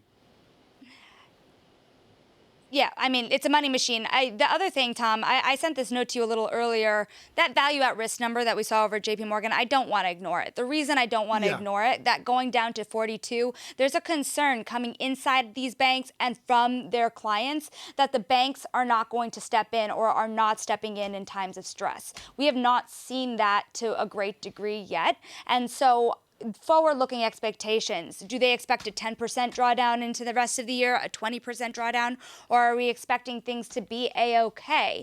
And if they are reaching hiccups, as everybody is in similar crowded trades, their clients are highly levered as well, who is there to step in if markets get rough in the second half of the year? Sonali, thank you. Brilliant coverage, as always, from Sonali Basak and the team on bank earnings. Goldman out moments ago. We're now firmer by about 0.25% with your movers this morning. Let's bring in Romain Bostic. Hey, Romain. Hey, good morning, John. Of course, the big tradition whenever you get these bank earnings, of course, is the tradition of investors hand-wringing over whether it's good or bad. You've gone through the numbers. Of course, on the top, relatively good. Going to be some concern, of course, about those reserve releases. You saw the knee-jerk reaction was to the downside, particularly for JPMorgan.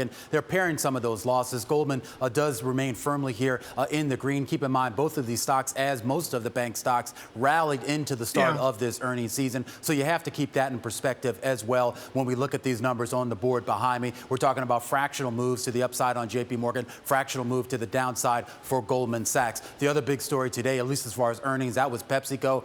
and it was definitely a positive here. You're talking about strong 13+% organic revenue growth here year over year. That's about double what the street was looking on a growth basis. A lot of that came from North American beverages and the North American snack segment, the Frito-Lay segment. You did see a significant decline for Quaker Oats. That's, of course, primarily breakfast foods, stuff that people would eat at home. That dropped about 14%, presumably because a lot of folks are getting back out into the public here and eating breakfast outside the home. Flip up the board, a few other stories moving markets this morning.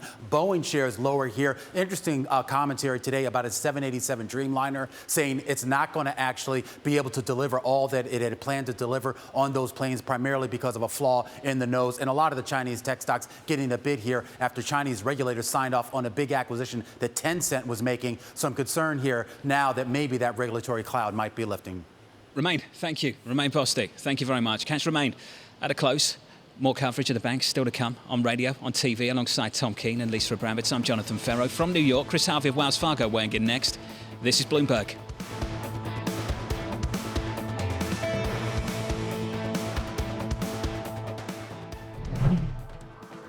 With the first word news, I'm Rishka Gupta. Senate Democrats are trying to find consensus on President Biden's $4 trillion spending plan.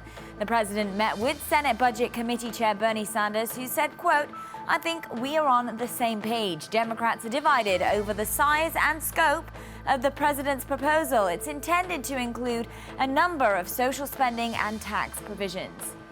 Coronavirus infections in New York City are rising for the first time in months. The city's 7-day average rate of positive tests has roughly doubled in the last 2 weeks. One reason the Delta variant of the coronavirus has gained traction in New York, plus the vaccination rates in some of the city's boroughs remain low. Boeing will deliver fewer 787 Dreamliners this year than originally planned. Mechanics have expanded their inspections into the planes, looking for tiny structural flaws. Boeing now expects to hand over less than half of the 100 or so Dreamliners stashed in the desert and around its factories. Pepsico reported the fastest sales growth in years. Thirsty consumers returned to restaurants, bars, and stadiums. Meanwhile, others loaded up on chips and other snack foods. PepsiCo's second quarter revenue rose 13%, and the company raised its forecast. European Central Bank could take steps to ensure that lenders avoid paying excessive dividends later this year. That's when it will likely lift a cap on payouts. A member of the ECB's supervisory board, Margarita Delgado, says the central bank will call on lenders to remain cautious. Those remarks dampen the possibility that there will be a surge in those bank payouts. Global news 24 hours a day on air and on Bloomberg Quick Take, powered by more than 2,700 journalists and analysts in more than 120 countries. I'm Rishka Gupta. This is Bloomberg.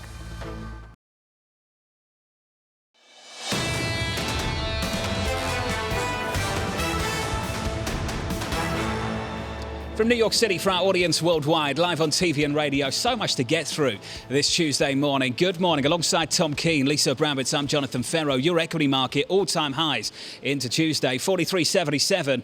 Equities unchanged this morning. Yields lower by about a basis point now to 135.43. I know it's going to be a scramble, guys, in a control room, but if we can get the banks up, it'd be nice to take a look. Let's bring the banks up. Let's bring the banks up, Tom, and check out Goldman and JPMorgan. Massive Goldman coming moves. in a little bit lighter on trading, Tom, but investment banking pretty tidy and widely expected, I have to say, for the first half. So here are the moves. JPMorgan down 0.6.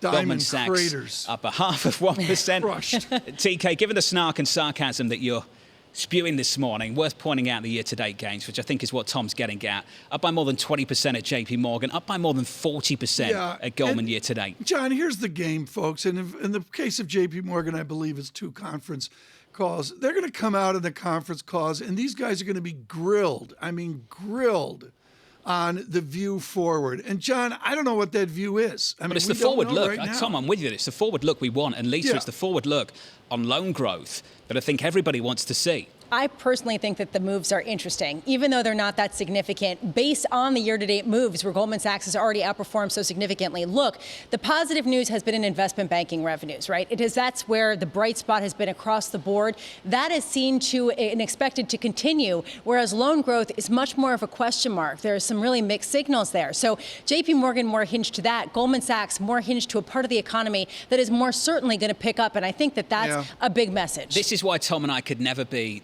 the amazing columnist that you are. Oh, my God. Lisa, because you can take moves of 50 basis points either side and turn it into a compelling story, Tom.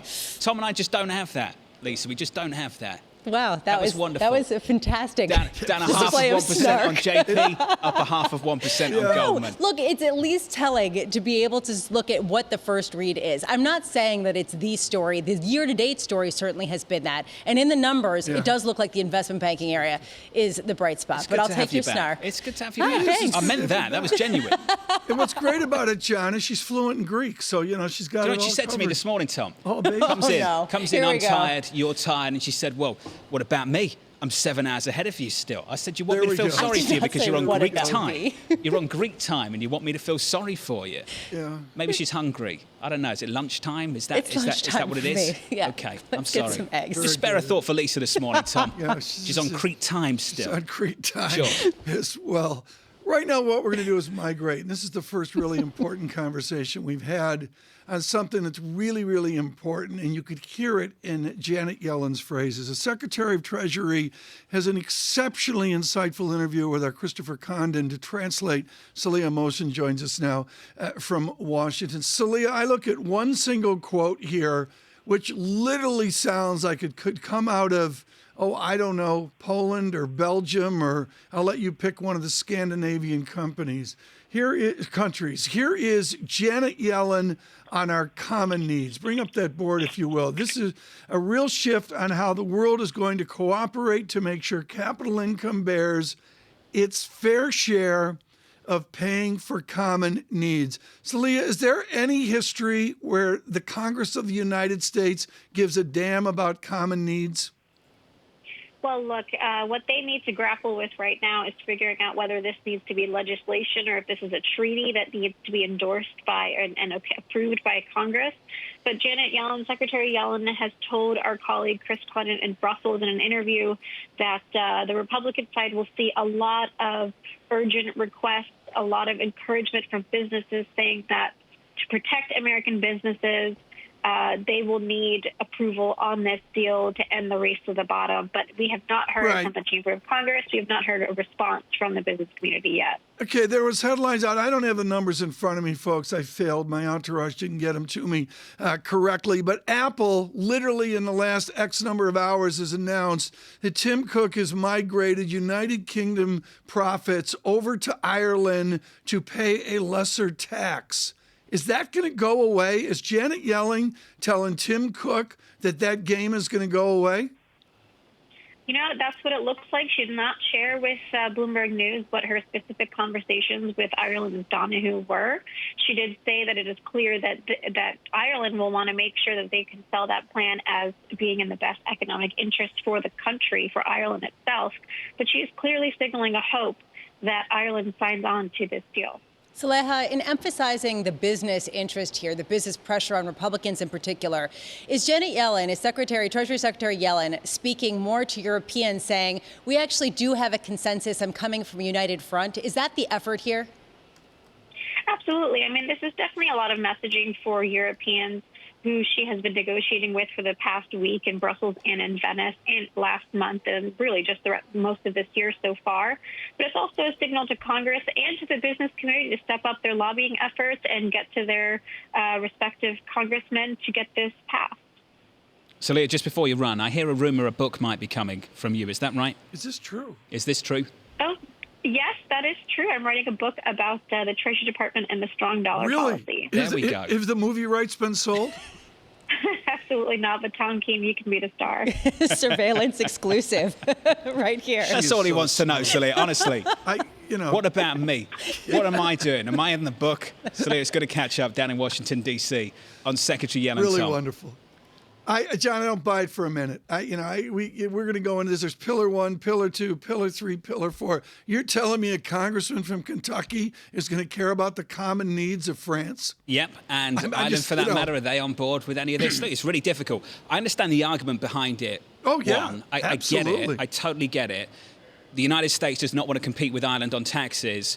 The problem is, Lisa, Ireland wants to compete with others on taxes, and other people want to compete, and they don't want to give up sovereignty on taxes. Right. There's a question about the European side. From the U.S. side, however, they do have to recognize that big tech firms are facing potential levies, digital levies.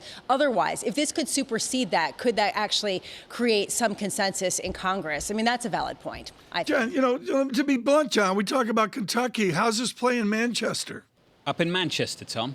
I'm not sure. I'm Do you serious. want to do a survey? Do they have a common need in Manchester? I'm not think sure. they called that Brexit. I'm not sure it's on the radar in quite the same way as it is on this program, Tom. Do you think people in Kentucky are thinking about this? I don't think it's on the radar. No, that's why it's not going to be a big deal. I agree. I think it's on the radar for people in Ireland, though, in a much bigger way. I think it really is. Yeah. I think they'd feel it too. Okay. But what else besides Ireland and maybe Luxembourg? I don't know. Well, that's the issue, though, isn't it? If everybody else agrees on a certain tax level, and you have just a couple of others saying, no thanks, we're going to go our own way. Yeah. You haven't really solved anything, have you? No, that's where I'm heading. But and again, I go to the timeline, John. I mean, every nation's going to have their political timeline. But when I hear the word treaty, I'm sorry, I go out longer. Coming up, Chris Harvey of Wells Fargo, the head of equity strategy on this market, who I believe is at 38.50 on the equity market over at Wells. And right now, equity futures on the S&P, 43.77. UPS, incidentally, a little bit earlier today, up to 4,500 now, year end, just 100 points south of Jonathan Golub over at Credit Suisse. So the equity market at record highs, your bond market yields come at about a basis point, and we've got to talk about Goldman and JPMorgan, and we'll do a whole lot more than that coming up next. In the next hour, 8:30 Eastern, 35 minutes away at CPI in America, on radio, on TV. This is Bloomberg.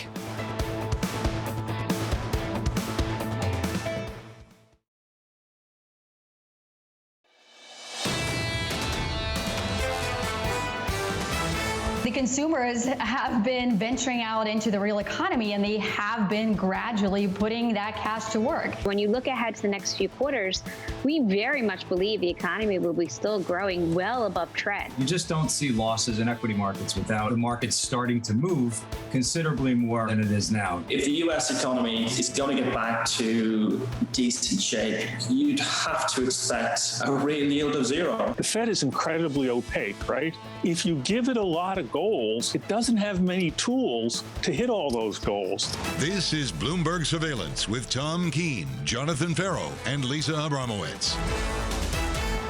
Good morning, everyone. Jonathan Ferro, Lisa Abramowicz, and Tom Keene, a simulcast, Bloomberg Radio. Good morning across the nation. Bloomberg Television, good morning as well. John Ferro, simple for me. Mr. Diamond's going to speak in a conference call. Solomon's going to speak in a conference call. They're going to give us the shape of banking. To me, the shape of banking is the boom economy we see at Pepsico. Pepsico is leading the way. Well, let's talk about the shape of investment banking because, Tom, that was on fire. Trading was soft. We thought it would be soft. Year on year, that was a tough comp.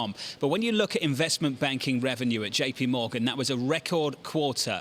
Look at the numbers, up 25% in 2Q. Look over at Goldman, up 36%. That's what countered what happened in trading, Tom. Investment banking revenue was really stellar, largely off the back of what's happened with the IPOs, the mergers and acquisitions, the fee-based revenue. So we spend a long time talking about the yield curve, income, all of that good stuff. And yet it's the fee-based revenue that's really delivered this time around at these banks. And a diversified platform as well in their technological leadership. You look at PepsiCo, the potato chips that came out and all that. There'll be other PepsiCos to come out as well. John, you go to Michelle Meyer there in the opening act that we did of Bank of America, or Jan Hatzius's GDP numbers quoted by Solomon. You got a 24-month American boom economy, at least 2x normal. With a 6 handle this year and close to a 5 handle potentially next year. Maybe in the low 4s. Depends on which bank you look for an estimate from. Well, Tom, the issue is, do you look at the numbers, the levels, or the deceleration from 0.1 to 0.2?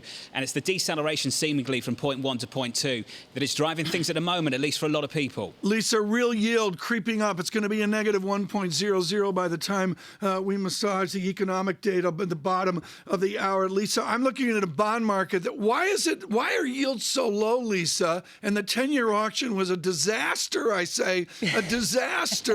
Given the boom that we see from JPM and GS. Just to everybody with that. It was not a disaster. It actually came in fairly strong, and there was plenty of demand. It came in pretty much on average, perhaps a disaster when it comes to what it says about the state of the economy. If people are concerned about that, look, I think it comes down to the same story. There is so much cash, and people are not deploying it. Deposits are increasing 23% at JPMorgan catches my eye. The idea that Bloomberg Intelligence points out that large firms still have $2.4 trillion of cash on their balance sheets that needs to be deployed. It's not gone into CapEx yet. This explains the strength in mergers and acquisitions. The question mark is when will it actually support the rest of the economy, Tom? It's going to be interesting to see. We can go through the yields. John, let's get the data out of the way right now before we do some market strategy with Chris Harvey. We've got the conference calls coming out. I believe the media call with Mr. Diamond is ramping up. I see red and green on the screen, John. I got the NASDAQ still up. We will wait the end of the month, the big tech companies. 8 weeks of gains on the NASDAQ 100 into this week. It's been phenomenal. We're positive by about 1/3 of 1% on the NASDAQ 100 right now. On the S&P 500, unchanged at 43.76. Yields at 135.10. Yields in a basis point on a US 10-year. All this talk about this cyclical boom, has it peaked? Well, the Bank of America Fund Manager Survey suggests it has. Then Steve Cheverone, a good friend and guest of this program, of Federated, just comes back to me and says, sounds to me like it's just restarting. And some people are in that camp that in the back half of this year, the back quarter, the fourth quarter, Tom, things start to pick up again. Yeah, it's going to be interesting to see. I mean, there's a lot of growth scare worries now. And that, let's do this. Let's get right to Chris Harvey right now with Wells Fargo, their head of equity strategy. Chris Harvey, you need to adjust. You've got a more cautious view on the equity market. With this earnings season, can you calculate a more bullish adjustment? Tom, as you point out, we've been right in some regards and wrong in others. We've been way too conservative on your Uber cap growth. We've been too conservative on our EPS numbers. And we came in with looking at mid-single-digit returns. Obviously, the market's done that and more. And the market's been much stronger. So we'll continue to look at it. We'll continue to think about adjusting. But at the end of the day, for us, it's really about positioning. And we do want to have that cyclical exposure. And more importantly, what we want to do right now is we want to take advantage of those low rates.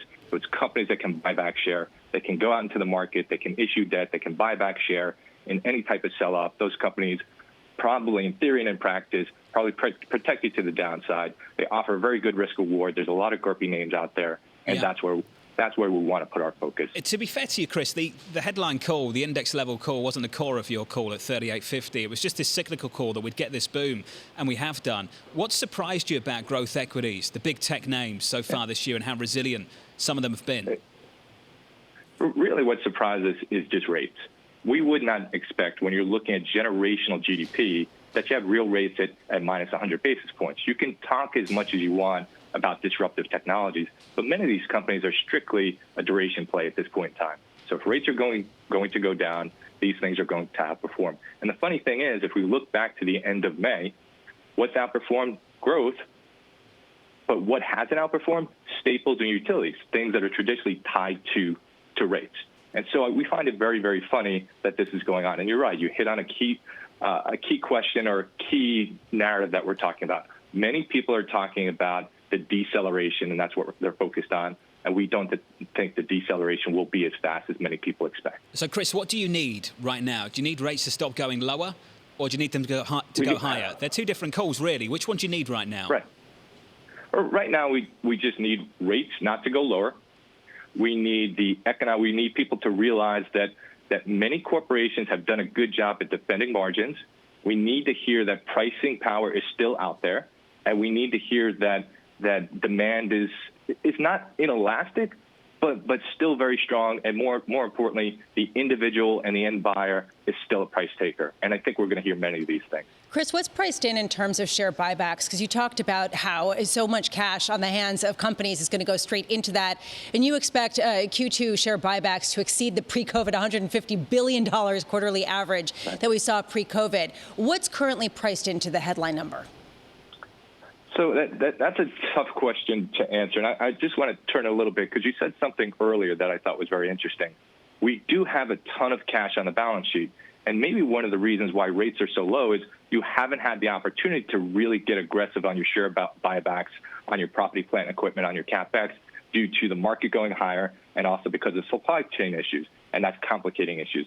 At the end of the day, Lisa, we just think that you're in any sort of any sort of sell-off, we're going to see an acceleration of buybacks, and there's still a ton of cash on the balance sheet that needs to be deployed. And more importantly, the credit markets are wide open, and many companies can still issue and are issuing and can add to their supply. Chris, this is important. You're saying that supply chain disruptions have kept certain companies from deploying their cash.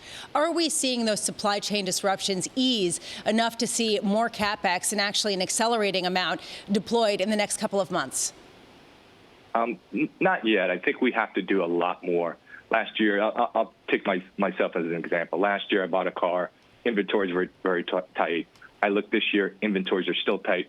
It's going to take a while. Inventories are exceptionally tight. What corporations are saying to us is we can't build inventories just yet because demand is so strong.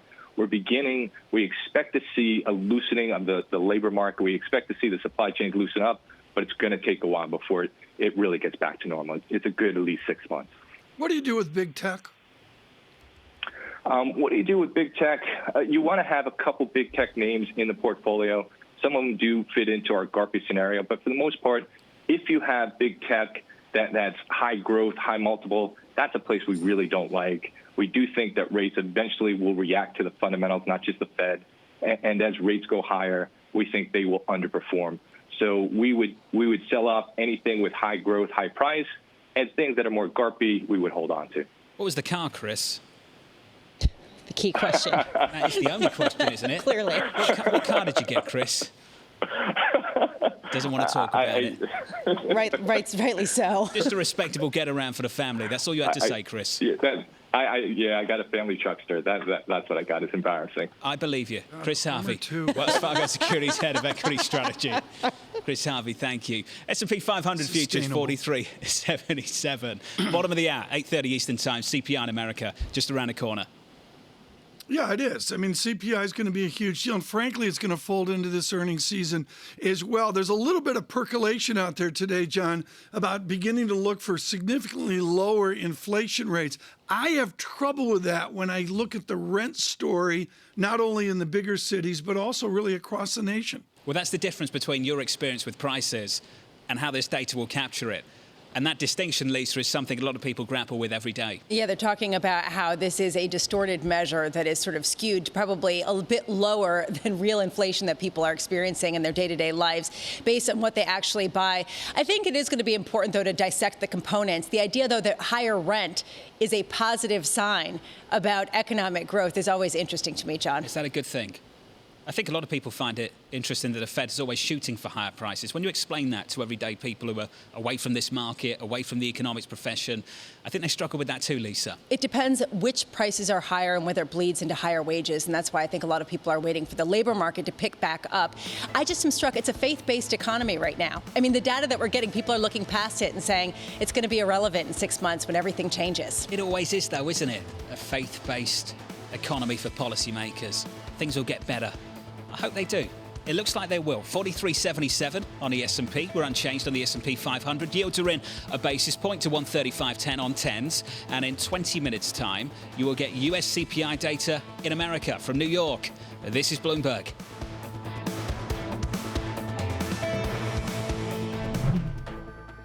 With the First Word News, I'm Rishika Gupta. Treasury Secretary Janet Yellen expects to get some help in pushing Congress to approve that global tax agreement. Yellen tells Bloomberg that American businesses are likely to provide crucial support that may be needed to help overcome Republican opposition. And White House officials are considering a digital trade agreement as a way to counter China in Asia. Bloomberg's learned the proposed deal could cover countries such as Canada, Chile, Japan, Malaysia, Australia, New Zealand and Singapore. It could set standards for the digital economy, including rules of use of data and trade facilitation. Prime Minister Boris Johnson's decision to ease coronavirus restrictions in England has led to growing fear and calls for action. Doctors warn that the fresh toll of the pandemic will overburden the National Health Service, and economists expect consumer confidence to fall in the coming weeks because of the perceived threat to public safety. New headwinds for the vaccine, once expected to be a linchpin of the U.S. immunization effort. The fact sheet for Johnson & Johnson's COVID shot was revised to warn of a rare immune system disorder. The FDA added the warning after 100 reports of Guillain-Barré syndrome amongst people who had received the shot. And France has been fined Google $593 million in dispute over paying for news. French regulators say Google ignored a decision to negotiate with publishers in good faith for displaying portions of articles on its news service. The fine is France's second largest antitrust penalty ever. Global News, 24 hours a day on air and on Bloomberg Quick Take, powered by more than 2,700 journalists and analysts in more than 120 countries. I'm Rishka Gupta. This is Bloomberg.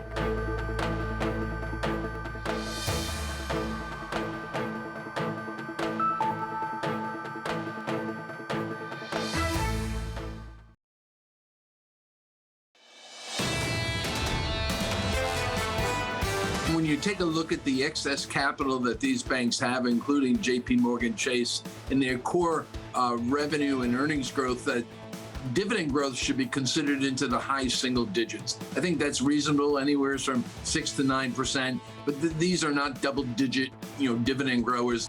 Joanna Cassidy there of RBC Capital Markets on the bank earnings this morning. From New York City, alongside Tom Keene, Lisa Abramowicz, I'm Jonathan Ferro. Here are the bank stocks this morning. Your bank stocks look like this on Goldman, on JPMorgan down 0.9%. Goldman up 0.6%. Investment banking looking really, really good. Outside of that, trading, not so much. That's the story for the banks. Here's the story for the politics. We understand here at Bloomberg, as reported in the FT earlier this morning, that the US is to warn companies of growing China influence in Hong Kong. Tom, this has been building for a while now, and we understand the same story that was reported from the Financial Times a little bit earlier this morning. We're expecting that warning from this administration to US corporations. Pretty much daily, you just wonder, what does the business pattern look like in Hong Kong or up north to Shanghai or many hours down to Singapore, John? It's a mystery, right? Look, Tom, they want to do business on the mainland, bottom line. They want exposure to the Chinese economy, bottom line.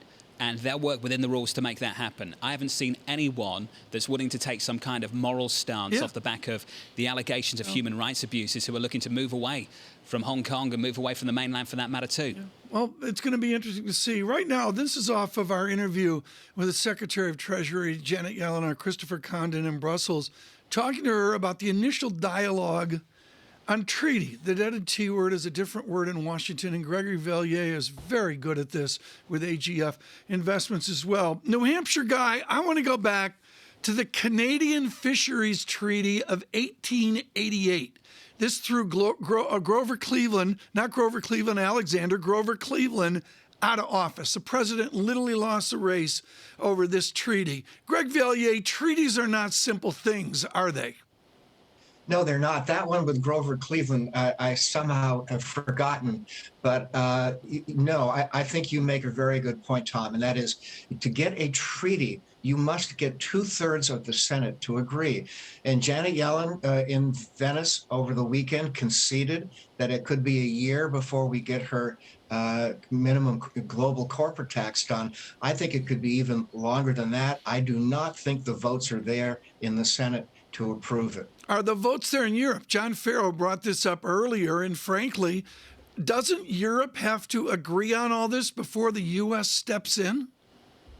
Yeah, of course. Ireland is the example that you hear all the time. I think most of the European countries would like to go along with this, but I think there's real concern that it can't win approval in Washington. Is there a concern that both sides don't have any kind of consensus and that that's what we're looking at, and this is just noise to try to pressure companies into acting differently? I think so, and maybe pressure countries like Ireland into compliance with other countries. You know, it's a goal that I understand, and she doesn't want to have this race to the bottom with countries trying to outdo each other with low tax rates. I get that.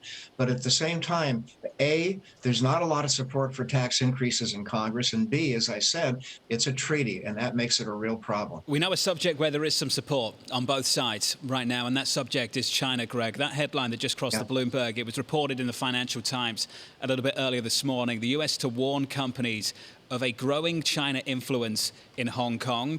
The United States will do a pre-notification Hong Kong warning brief a little bit later this week. Greg, I want to understand from your perspective what a warning actually means.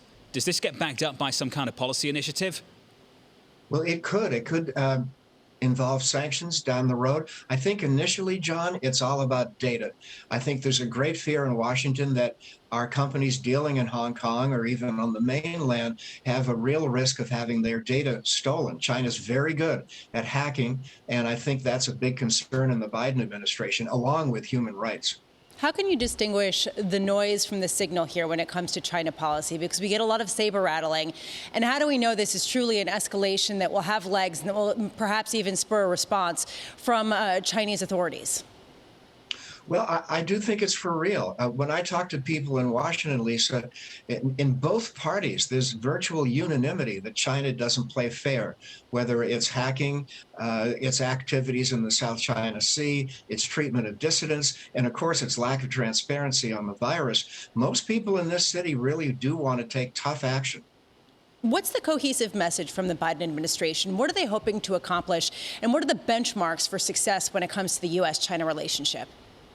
Well, good question. Hard to answer specifically, but I would just say this. I do think down the road, Biden and Xi will talk to each other. Things might improve a bit next year. We might even take a look at the second round of trade talks. We got the first one done with Trump, but we're a long way away from any kind of normalcy. I think this freeze, this very chilly relationship is going to persist for at least another year or so. Greg, maybe out in front of your daily note for tomorrow or the next day, and I'm sorry for that if we're a bit early, your thoughts on what Florida politics means to President Biden as he addresses the unrest, the protest in Cuba? Oh, it's huge. It's obviously a huge issue for Marco Rubio, who clearly, in my opinion, wants to run for president again.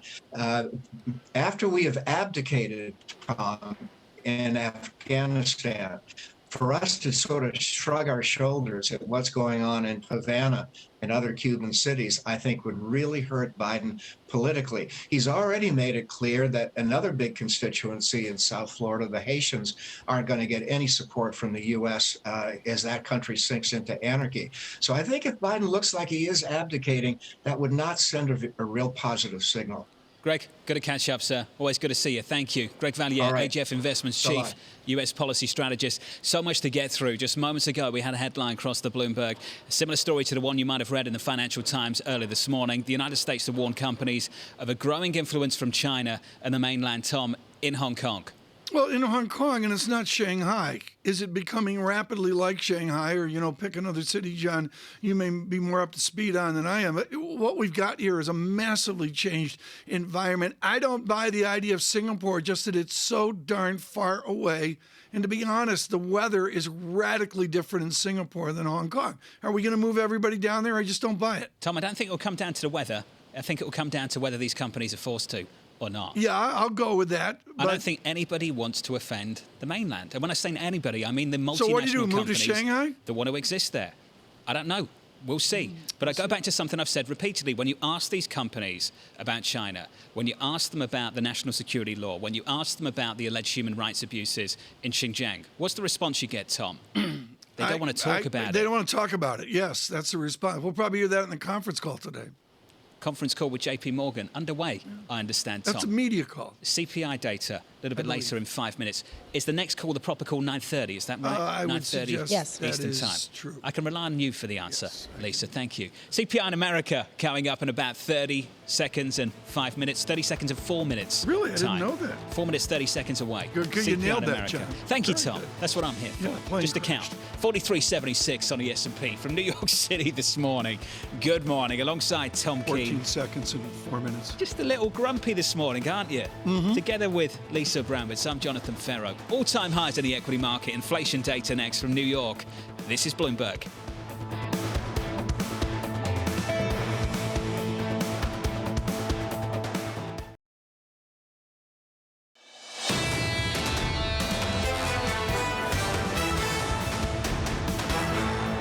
Live from New York City for our audience worldwide on TV and radio, waiting for economic data in America seconds away, alongside Tom Keene, Lisa Abramowicz, Jonathan Ferro.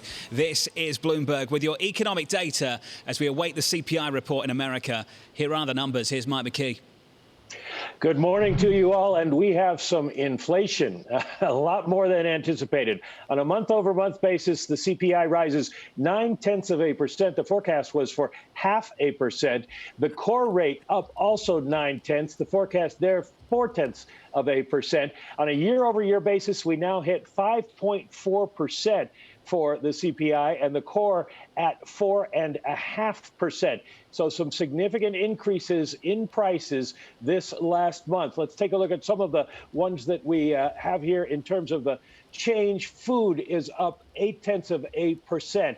Energy up 1.5%. And that includes a 2.6% rise in gasoline prices, which is going to be a problem down the road because, of course, gasoline continues to rise. The used car prices still contributing to this, up 10.5%. Apparel prices up 0.7%. Those have been rising as well. Services overall up 0.4%. So we're seeing some significant moves. We're also seeing a big move in shelter, up 0.5%. That was only 0.3 the prior month. So we are getting some broader based inflation than we had before, but we need to go through all the numbers and check them out. But the headline number, 5.4%, a lot of people are going to be a little worried about that. Mike, that's the data. The interesting part of this story this morning was always going to be how the market responds to that data. This is important. A lot of the action you're seeing, the high yields, are at the front end towards the belly of the curve. It's not lasting too long. Just keep an eye on it. Yields are up on a 5-year by 2 basis points, almost 3 on a 3-year, a couple of basis points on a 2-year. Your 30-year yield is coming off the lows. I acknowledge that, but it's basically unchanged on the day. So you have a flatter curve led by a lift at the front end of the curve through the belly. Now, Mike, this is about how the Fed will react to this data. That is clear from what's happening in the bond market this morning. There is a belief held by a lot of people that the Fed won't let this go. Because if people did hold that belief and that was held widely, what you'd expect to see is a really big lift at the long end, on 30s, on 10s. And I don't see that right now. I see the lift more at the front through the belly of the curve. Mike, what does that tell you? Well, it tells me the markets have bought into the transitory regime, either because they think the Fed will react or because they think we are not going to see inflation last. We're getting the numbers now that many people did expect, but it won't go on forever. Now, obviously, Jay Powell speaking tomorrow before the House Financial Services Committee is going to be asked about this, and I'm sure he will say, we are not going to let this go. If inflation were showing signs of breaking out, we would react to that. Just a couple of the other numbers that people have been watching in terms of whether this is transitory or not. Airline fares up again, 7%. They were up 10.2% the prior month. So we're seeing the kinds of inflation in some areas that we have continued to see, but we're also seeing it in some other places. I said shelter was up, and it was on an overall basis, but owner's equivalent rent is up 0.3%. That's the one that we look at to see what home prices are having, what effect home prices are having. 24% of the CPI, up 0.3%. That's up from 0.2, but it's still not a breakout. A lot of people had been predicting that. So we'll continue to watch and dig through all the numbers, as will Wall Street. But right now, the initial print comes in at the highest since 2008, August of 2008. Michael McKee, the key question here is you are 30 miles southwest of Jackson Hole. You're out in Victor, Idaho right now. By the time Chairman Powell gets to Jackson Hole, is he going to have 3, 4, 5 months of data to see a trend? Or is he going to be able to say at Jackson Hole he needs to see a trend? Well, he is going to say he needs to see a trend. The Fed has never specified what transitory means, but he has said he wants to see several months of data. Now, this is an interesting month, and maybe your next guest is going to be able to comment on this more than I if he has a few more minutes to look at it. But this is one of the first months that we do not have the base effect built in, the gigantic drop the prior months. So this number could have been larger. And so it isn't clear yet from this data, and I just haven't had a chance to look at it, whether or not this is all real or whether this is still part of the rebound. Obviously, with used cars and airfares and things like that, it's rebound. But there are some larger numbers in some of these other categories. Mike, did you get to Jackson Hole early? Looks like you did. Got to Jackson Hole early enough to get up early for you. Thank you very much, Mike McKee. It's good to catch up, sir. Let's run through this. Upside surprise on CPI in America. What happens to this market? Yields at the front end, a lift. Through the belly, a lift. Your 30-year is down about a half a basis point. Your 10 years up a basis point. So we have a flatter curve on our hands here. Your equity market takes a dip lower. We're down by 0.2% on the S&P 500. We were positive quite nicely on the Nasdaq 100 earlier this morning. We're now negative there by 0.2%. So, Tom, there's two different ways of looking at this. Mike McKee could say at the long end they might be buying into that transitory story. I think the one that's dominated a lot of people's minds over the last week is this idea that higher inflation is going to bring the Fed in.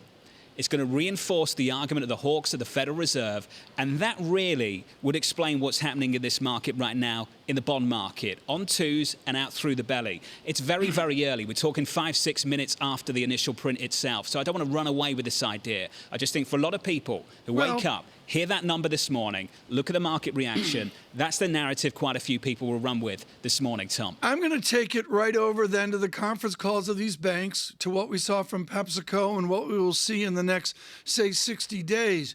John Ferro, it's about rising inflation and all the doom and gloom of that versus rising profits, rising revenues, rising animal spirit. I mean, is rising inflation bad? Our next guest here is expert on this. But John, to your point, the market's churning here. I'm watching the real yield giving me a negative 1.00% as we speak. I mean, these are movable Tom, numbers. I think for the policymaker, it's always important to establish what the reaction function is. Has the Federal Reserve changed its reaction function? The core of the Federal Reserve has been very, very clear that in the last couple of months, nothing has changed. We've established this brand new framework. Right. What has changed for me over at the Federal Reserve is the balance of risk around their outlook has shifted. For the majority of people on that committee now, and you saw this in a minute, they see an upside risk to their inflation expectations. So as a market participant, this is what you're thinking about at the moment. Have the Fed got their forecasts wrong? And do they need to adjust? And if they adjust, then we understand the reaction function. Maybe they have to make a move. I think it's still really, really early days to draw hard conclusions. I'm just going off the back of a very, very early price move off the back of this data, Tom. It's not a huge move, but there's a story there that people are talking about. It's a shift there as well. Jonathan Riding joins us now. John Riding with Breen Capital. And, of course, for years he's looked at the ambiguity of rising inflation. John Riding, on rising inflation, is this gloom or is it about a spirited American economy? It's about printing too much money in a nutshell, and the Fed isn't talking about the monetary origins of inflation. We just got a number that was a monthly increase that was double what was a large expected increase, and as Mike McKee just pointed out, no base effects here with a 5.4% increase in the CPI on a year-over-year basis. And yet the market isn't really reacting. So it's not because the market, I think, is optimistic. It's because the Fed is still pegging the market with zero rate policy and with $120 billion a month of asset purchases. And does that change? And I think that does change. And why? The Fed's inflation forecast, 3% this year on the core, 3.4% on headline, is predicated on an average increase of 0.15% per month. And we just got an increase of 0.9% on the CPI, maybe 8 or 0.7% on PC prices. We're just blowing away a forecast that was already revised up by a percentage point at the last FOMC meeting. But John, so when does the Fed recognize that? Aren't we looking at, by definition, Yes. transitory types of increases? We're talking about hotel stays, car rentals, apparel, airfares, things that basically were not in use a year ago. Basically, the comparison is such that by necessity, we're looking at record increases in pricing. And then add on top of that supply chain constraints. What about this seems more than transitory to you? Well, let's think of two things here, Lisa. First of all, we're told the story is transitory, and yet the increases are going faster for longer. So we have to extend and pretend on what the definition of transitory is. But let me grant you that, although some of the things in here aren't transitory, pick up in the shelter costs outside of hotels, all of a sudden owner's equivalent rent now up 0.3%. But putting that issue aside, what matters is how does the public interpret it?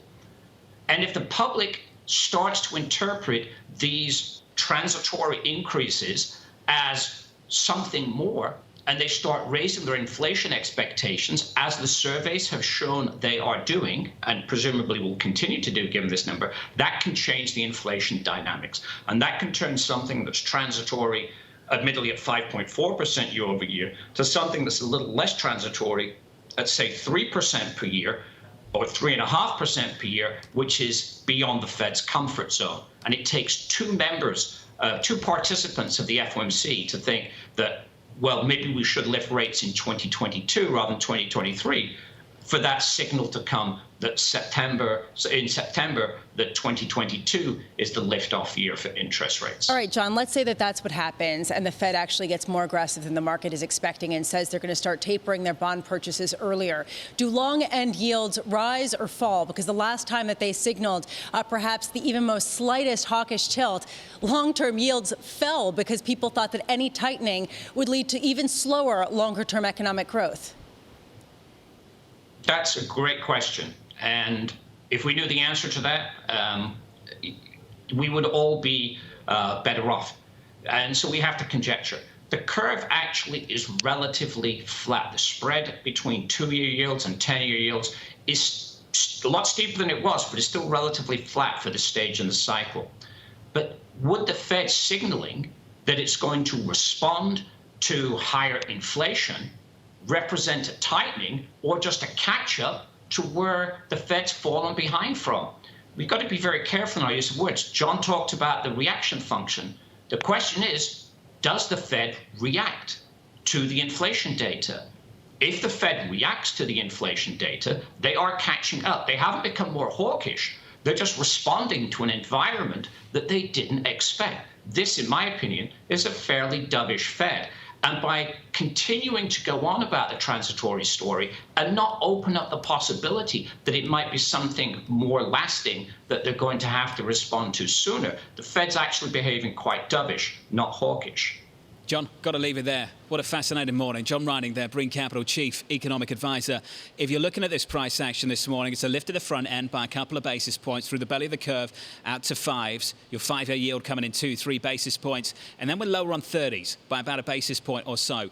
Tom, if you want to look at 10-year real yields, we're coming in a couple of basis points on a 10-year real yield as well this morning. Just fascinating to look at the data one, then try and interpret how this market is responding to that data. Point two is the important point. Well, and again, the Fed dialogue will be critically important, including the chairman this week. John, negative 1.01%. A greater negative number on the real 10-year. Your equity market comes in just a little bit. We head south by 8 points. We're down 0.2%. From New York City this morning, good morning. Alongside Tom Keene, Lisa Abramowicz, I'm Jonathan Ferro on inflation in America and what it means for the C-suite. We'll do that with Hugh Johnston, the Pepsico CFO from New York. This is Bloomberg.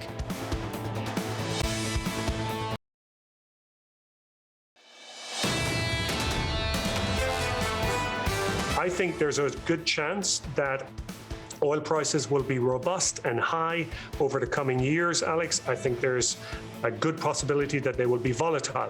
We're not planning on them being high.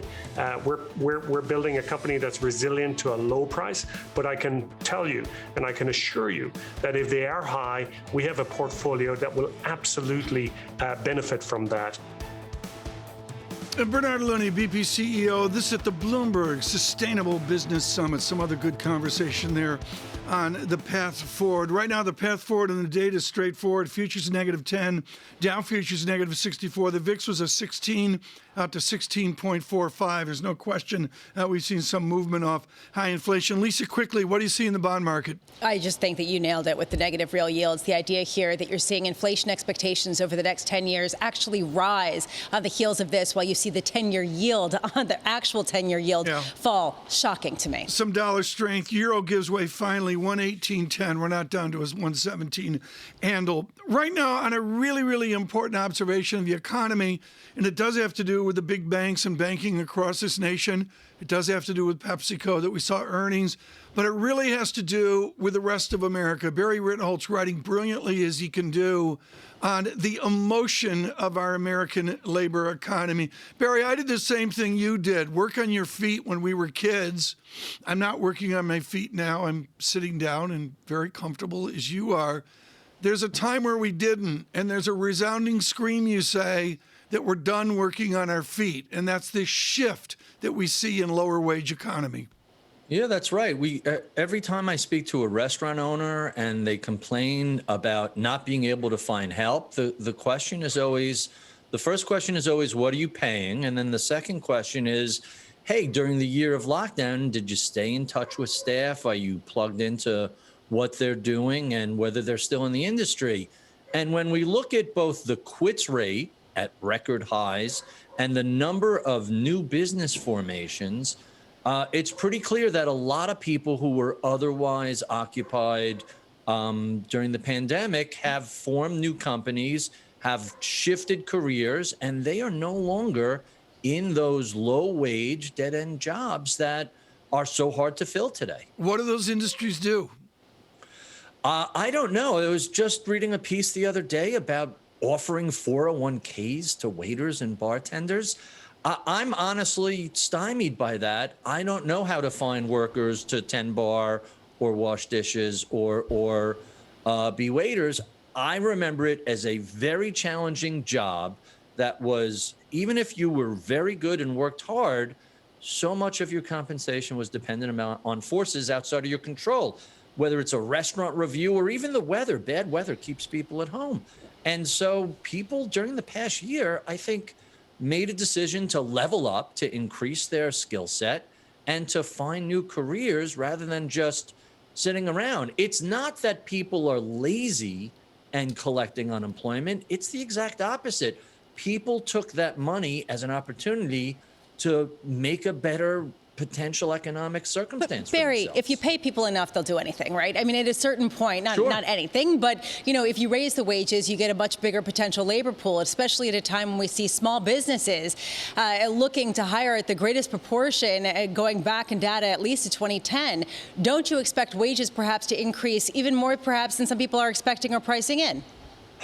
Yes and no. For certain high-end restaurants where the economics make sense, let's talk about restaurants because there seem to be the focus. There are some great restaurants that are great businesses, but the restaurant industry is a very difficult business with a whole lot of room to go wrong and not a whole lot of margin. And so while we can raise wages for minimum wage burger flippers from $7.50 to $15 or ice cream scoopers, a larger sort of middle of the road restaurant that's not charging $50 for a steak, they're going to have a hard time breaking even if their staff costs go up. Yeah. People forget food is like the least expensive cost input into a restaurant. It's rent and wages. Those are the big cost inputs. It's a really challenging circumstance for anything other than the very high end or the very low end. Barry, this to me is one of the most important conversations to be having, especially after the consumer price index coming in incredibly hot, hotter than all expectations, with rises across the board in pricing in restaurants, in hotels, in airplanes, in cars, which accounted for 1/3 of the increase in that overall index. At what point is this positive for the economy, and at one point is it really negative if a lot of people are sort of stuck in not getting that many higher wages because of the constraints that you're talking about in the business models at the lower end? Right. So it depends on where you're looking in the economy. And I think we have to be very careful to distinguish between, transitory has already become a cliche, but things that are temporary spot shortages that are affiliated with the problem of reopening. There's a Bloomberg news story today that year to date, lumber is flat. Now, that's transitory defined. Lumber has blown up over the past 2 years. On the other hand, the price that small businesses are paying for work trucks have gone up because you can't find them. Used trucks have exploded in price. So some of this is going to be transitory. The wage increases, once you give people a raise, you can't take that back. Gas prices will fall, lumber prices will fall, car prices will go back to normal, but those wage increases are going to be sticky. All right, Barry, I got one question, 10 seconds. Are you changing your investment approach because of the new higher inflation? No, not at all. And that's why we look at this transitory inflation as, hey, it's a temporary bump, and then things will sort of reset back to normal. Got to leave it there. Barry Ritholtz, thank you so much. Really brilliant there, writing on so much. And, of course, his balance of, not balance of power, that's what we're doing at 12 noon, his Masters in Business, I should say, podcast. It's been out for 14 years, and we look for further there as well. Lisa, your observation, the gloom, the worry of inflation. Well, it just is interesting to me to see how people are predicting higher inflation, but that they're continuing to buy into the transitory story, and they're continuing to buy into the idea that the Fed will continue with their easy money policies for a longer term. That is the conclusion from negative real yields that are the lowest in months. It's just the idea here that we're not going to get yield even as inflation comes in at the hottest since 1991, Tom. Oh, the doom, the gloom of it. Go to cash or something that. Look, we're at an unprecedented moment, right? And it always is a faith-based economy looking forward. But right now, it is murky to understand how this is going to continue. I will just note one other thing. JPMorgan says that they do see a pickup in card spending, which does translate into loan growth. This is the chief financial officer speaking in the analyst call. I'm glad you mentioned that. Gerard Cassidy seemed forever ago as we looked at JPMorgan earnings. He said that was a key idea to see what consumer was doing with card lending as well. Balance of Power today, Anne-Marie Horton and Tom Keene in for David Weston on the linkage of economics into our policy and Fed policy. Julia Coronado scheduled from macro policy perspectives as well. Futures at -15, the VIX from a 16.00, the gloom of 16.70. Stay with us on radio and on television. This is Bloomberg.